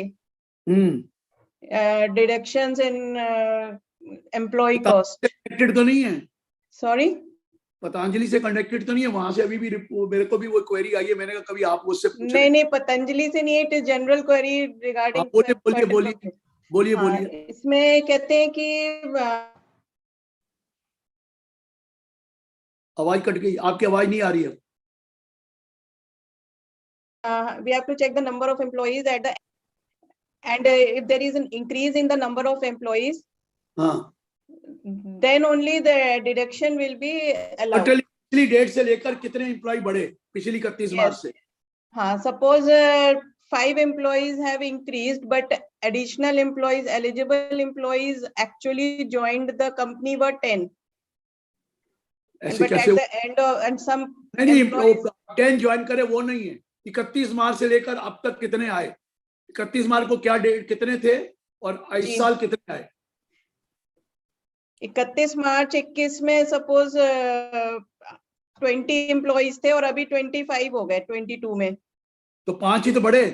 5 बढ़े, लेकिन हमारे ड्यूरिंग द ईयर 10 ज्वाइन हुए और 5 लीव छोड़ गए। सर छोड़ नहीं गए, निकाल दिए गए। निकाल दिए गए। ठीक है, निकल planning for the purpose of doing it. नए आ रहे हैं, पुराने निकल के जा रहे हैं, ये कोई प्लानिंग है। और इसके बारे में मैं बता दूं, अभी तक बहुत क्लैरिटी नहीं है। वो तो, कोई कह रहा है कि आपने 31 मार्च यूजली देखा तो अगला वाला 31 मार्च नहीं देखना है। इसका मतलब तो नंबर ऑफ इंक्रीज तो कभी कैसे गिना जाएगा फिर? Yes. आप ड्यूरिंग द ईयर इंक्रीज कर रहे हैं और पिछले साल का कंपैरिजन तो आप रिटर्न तो 31 मार्च को भरते हैं, तो 31 मार्च देखना चाहिए। 2-31 मार्च के बीच में पहले तो क्लियरिटी थी इस सेक्शन में, अब क्लियरिटी नहीं है इस सेक्शन में कि 31 मार्च 21 31 मार्च 22 में कितना इंक्रीज हुआ। वो क्लियरिटी, कुछ लैंग्वेज में प्रॉब्लम है, लेकिन आप अपने दिल से पूछिए कि इंक्रीज तो वही मानी जाएगी जो नंबर ऑफ एम्प्लॉय आपके एक्स्ट्रा हुए। एक तरह से हट गए तो फिर आपको क्यों मिलना चाहिए? नहीं नहीं सर, अब मेरे पास नेट इंक्रीज तो 5 है, बट मेरे एलिजिबल जो एम्प्लॉइज ज्वाइन किए थे वो तो दे रहे हैं हम आपको। पिछले का जो छोड़ गए उसका 30% तो मिल रहा है ना 2 बार। नहीं नहीं सर, मेरा क्वेश्चन कुछ और था कि मेरे पास 10 ज्वाइनिंग थे, तो मैं समझ गया, मैं आपकी बात समझ गया। वही बात है पतंजलि वाले कर रहे हैं, वही बात आप कर रहे हैं। मैंने यही कहा था। वो ये कह रहे हैं कि पहले तो लिखा था 31 मार्च 20 और 31 मार्च 21 या 31 मार्च 21 और 31 मार्च 22 में नंबर गिन लो, वो इंक्रीज मानी जाएगी जी। आप जैसे करो 25 और 20, 10 एम्प्लॉय आए, लेकिन उनका वो दोनों की इंक्रीज 5 ही मानी जाएगी। पहले तो ये कहा। यस जी। रगड़ा क्या है कि पहले वाले का आप जो ले रहे हो, जो 5 छोड़ गए, क्या आपने वो डिसकंटिन्यू कर दिया? नहीं करा ना उसका। नहीं वो 5 भी तो ले रहे हो आप। हाँ वो तो ले रहे हैं, बट जो मेरे जो अब मैं किन 5 एम्प्लॉइज की डिडक्शन सैलरी लूंगी, ये मेरा क्वेश्चन है। ये आपकी चॉइस है, वो आपकी चॉइस है। एनी नंबर और किसी का भी ले सकते हैं। इसका वो आपकी चॉइस है, लेकिन मुझे ये क्लैरिटी देनी है। मैं अभी इसको फाइनल नहीं कर रहा क्योंकि ये क्लैरिटी पहले थी, इसमें लॉ में कुछ लैंग्वेज है, ये मुझे अभी थोड़ी देर पहले पूछा गया। मैंने कहा मैं दिल्ली जाकर पहले सेक्शन को अच्छी तरह पढ़ूंगा और फिर रिवर्ट बैक करूंगा, इसलिए ये चीज मैं आपको बता सकता हूं। मैं वेटरनरी एंड दूसरा सेकंड क्वेश्चन सर इसमें एक ये था कि ये कहते हैं कि if employ has not completed 240 और 150 डेज इन रूल है। हाँ, तो if he continues for the in a अगले साल मान लिया जाएगा। वो लिख दिया उन्होंने, इस साल नहीं मिलेगा, अगले साल मिल जाएगा, उसको ले लेंगे। तो his salary will be calculated from the date of joining or in the no each year का, each year is a separate year। इस year का। हाँ, इस year में if he completes balance suppose balance 15 वो days क्या कहते हैं भैया 240 दिन मैंने जनवरी में रख लिया, अब वो अप्रैल से भी है तो आपने जनवरी में दिया नहीं, अगले साल मिलेगा ही नहीं। तो उन्होंने क्लियर कर दिया नहीं, पिछले साल छोड़ दो, अगले साल वाला ले लो, अगर वो अगले साल 240 दिन है तो। मतलब कंटिन्यूइंग 240 डेज। हाँ जी हाँ जी हाँ जी, ये वो उन्होंने क्लैरिटी दी है। अच्छा, if he leaves after 240 days then also we'll get the deduction। यही तो पॉइंट बताना है आपको, जाकर 31 मार्च को दोनों का देखना है कि नहीं देखना। अच्छा हाँ, I will tell you only after I read it thoroughly. ये पॉइंट बहुत ज्यादा इंपॉर्टेंट है। लॉजिकल तो यही होना चाहिए, 2 डेटों का देखना चाहिए। लैंग्वेज में लॉ है let we have the additional cost or not। हाँ, ऐसे तो पता ही नहीं लगेगा कभी कि भाई एक बार अप्लाई चला गया 240 दिन का चला गया तो उसको भी बेनिफिट दे दो। अरे 2 डेटों में देखना चाहिए, लेकिन मैं एक बार चेक कर लूं क्योंकि मुझे उन्होंने किसी ने ओपिनियन दे दी कि कहीं नहीं लिखा हुआ अगले मार्च को भी देखना है, पहले लिखा हुआ था। So let me check up and get back to you. Okay, thank you sir. Thank you sir Abhishek Dudhara ji का भी सवाल है सर। अभिषेक जी आप अनम्यूटेड हैं, पूछ सकते हैं सवाल। सर नमस्ते सर। हाँ जी सर मेरा सवाल था कि सर कोई अनसिक्योर्ड लोन सन ने अपने फादर को दिया है and during the later subsequent years sir the son want to get it converted as a gift sir, हो सकता है। हाँ जी कर सकते हैं। गिफ्ट वो भाई वो लेटर से लिखा जाता है the flat this gift, loan में भी ट्रीटेड एज अ गिफ्ट हो जाता है। अच्छा सर, और एक सवाल था सर, जो टर्नओवर हम लोग बेटर तरीका ये होता है कि वापस करके फिर गिफ्ट दे दो। जी सर, बेटर तरीका जो बताया जी। बाकी आप कर लो, कोई मना नहीं है, क्योंकि प्रॉब्लम आती है कि लोन को आपको 269 एसएस लग जाता है और 269 टी में लिखा अकाउंट पे ही चेक से वापस होना चाहिए। ये अकाउंट पे ही चेक से वापस हुआ नहीं, इसलिए दिक्कत आती है। समझ गए मेरा पॉइंट? जी सर, जी सर। इसलिए बेटर यही होता है कि अकाउंट पे ही से वापस करके फिर दे दो।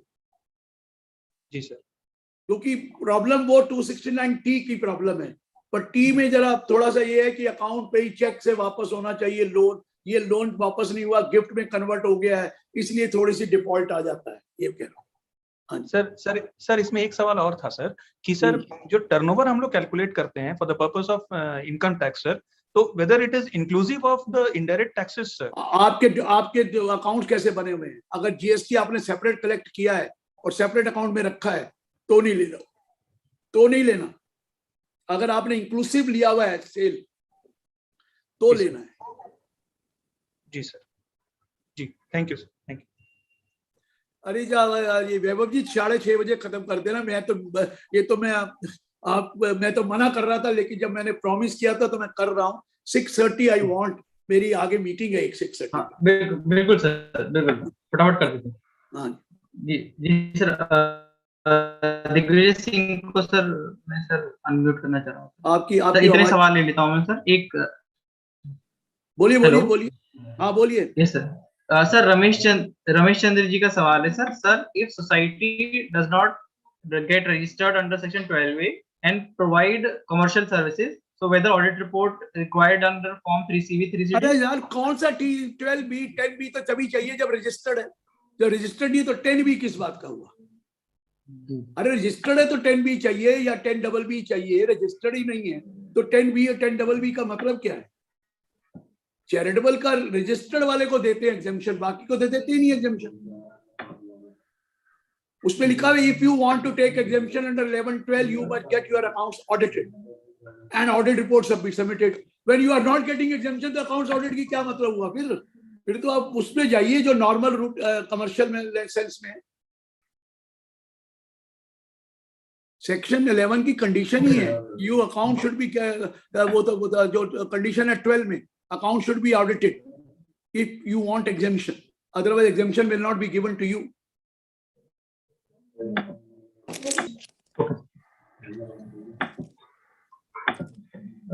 सुमित सर, आप एक बार अनम्यूट कर पाएंगे, क्योंकि मैं जिनको अनम्यूट करना चाह रहा हूँ होने दे। हाँ, मेरा हो गया अनम्यूट। नहीं, आपका तो हो गया, लेकिन जैसे एससी जैन साहब को मैं अनम्यूट हो गया, एससी जैन साहब भी। जैन साहब आप पूछ सकते हैं। हाँ, नमस्कार साहब, मैं ये पूछना चाह रहा था, जैसे F&O के अंदर जो है positive negative negative SC Jain है आगरा। हाँ, मैं समझ गया, बोलिए बोलिए सर। सर, जैसे F&O के अंदर जो है पॉजिटिव नेगेटिव को हम जो है लेकर के और टर्नओवर डिटरमिन करते हैं, वो तो इशू खत्म हो गया कि प्रीमियम टर्नओवर भी है तो भी करना है, अगर कोई प्रॉफिट और लॉस प्रीमियम का भी है वो भी लेना है। हाँ, वो भी करना है। अब उसका जो है रिटर्न के अंदर जो है उसको कैसे भरेंगे, अपना टर्नओवर कौन सा भरेंगे? रिटर्न में तो आप प्रॉफिट और लॉस अकाउंट बनाएंगे, पॉजिटिव को राइट में लीजिए, नेगेटिव को लेफ्ट में लीजिए। मतलब फिर टोटल परचेज से लेना ना, खाली उसको परचेज करेंगे, उधर नेट पॉजिटिव उधर लीजिए और नेगेटिव को लेफ्ट में लीजिए, मतलब साइड में, और निकाल लीजिए प्रॉफिट उससे निकालेंगे। हाँ जी, हाँ जी। तो टर्नओवर के लिए दोनों लेने हैं, अदरवाइज अलग है, दोनों अलग अलग दिखाना है, लेकिन जो है इसको अलग अलग दिखाने। इसमें परचेज में तो आएगा नहीं, कौन सा हेड होगा इसके लिए? अदर? अरे वही अदर वाली जो है, अदर में ही आएगा। हाँ, ठीक है, थैंक यू सर। हेलो। हाँ जी सर, नमस्ते सर, मैं हार्दिक बात कर रहा हूँ सर। मेरे 2 सवाल है। अगर हाँ। मान लीजिए कोई बंदा शेयर मार्केट में ट्रेडिंग कर रहा है, उसका टर्नओवर 7 करोड़ है, सारे ट्रांजेक्शंस बैंक से हुआ है, वो खर्चा क्लेम करना चाह रहे हैं, क्योंकि एक्चुअल में तो प्रॉफिट कमाया है वो, पर उसको खर्चा क्लेम करना है कि मैं टैक्स कम से कम पे करूं, तो वो अपने स्टाफ वगैरह दिखा रहा है कि मेरे 10 लोगों क्यों नहीं दिखा सकता? बिजनेस करता है तो जरूर दिखा सकता है। तो उसको ऑडिट कराने की दरकार नहीं है, क्योंकि 10 करोड़ का लिमिट अपना 7 करोड़ किया, अगर उसके सारा अकाउंट पे ही चेक से पेमेंट है, ना 5% की लिमिट में आता है, तो नहीं है ऑडिट की जरूरत। और सर सेम चीज, अगर मान लीजिए किसी का टर्नओवर 1 करोड़ से कम है, पर वो भी शेयर मार्केट का काम कर रहा है और 5% से ऊपर कैश में खर्चे नहीं कर रहा है, तो भी ऑडिट से बच जाएगा। साल है कि दूसरा साल है? पहला साल। पहले साल में ऑडिट अकाउंट बनाने जरूरी है, ऑडिट जरूरी नहीं है। अगर वो एक बार 4480 में आ चुका है, फिर तो उसको अकाउंट्स ऑडिट भी करा। नहीं, वो 4480 कभी लिया नहीं है, पर वो अकाउंट्स बना के रखा है और सारे तो ठीक है, अलाउड है ऑडिट कराना, ऑडिट जरूरी नहीं है फर्स्ट ईयर में।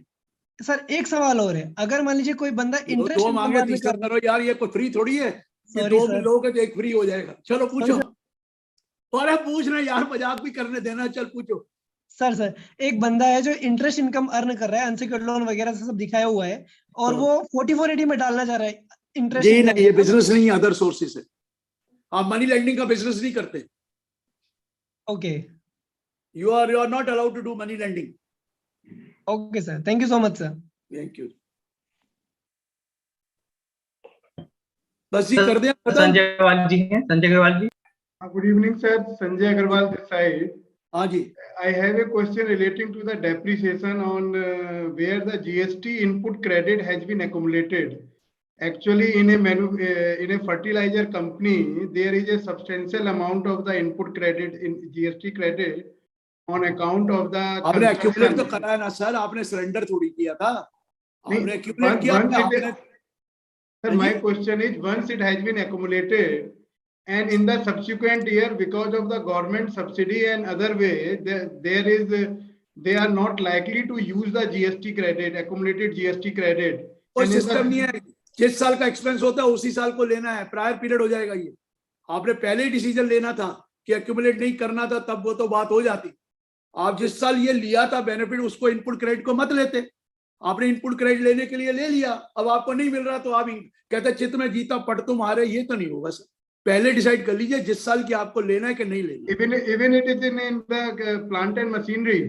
Very first year you should have decided when you bought it whether you want to take the credit or not.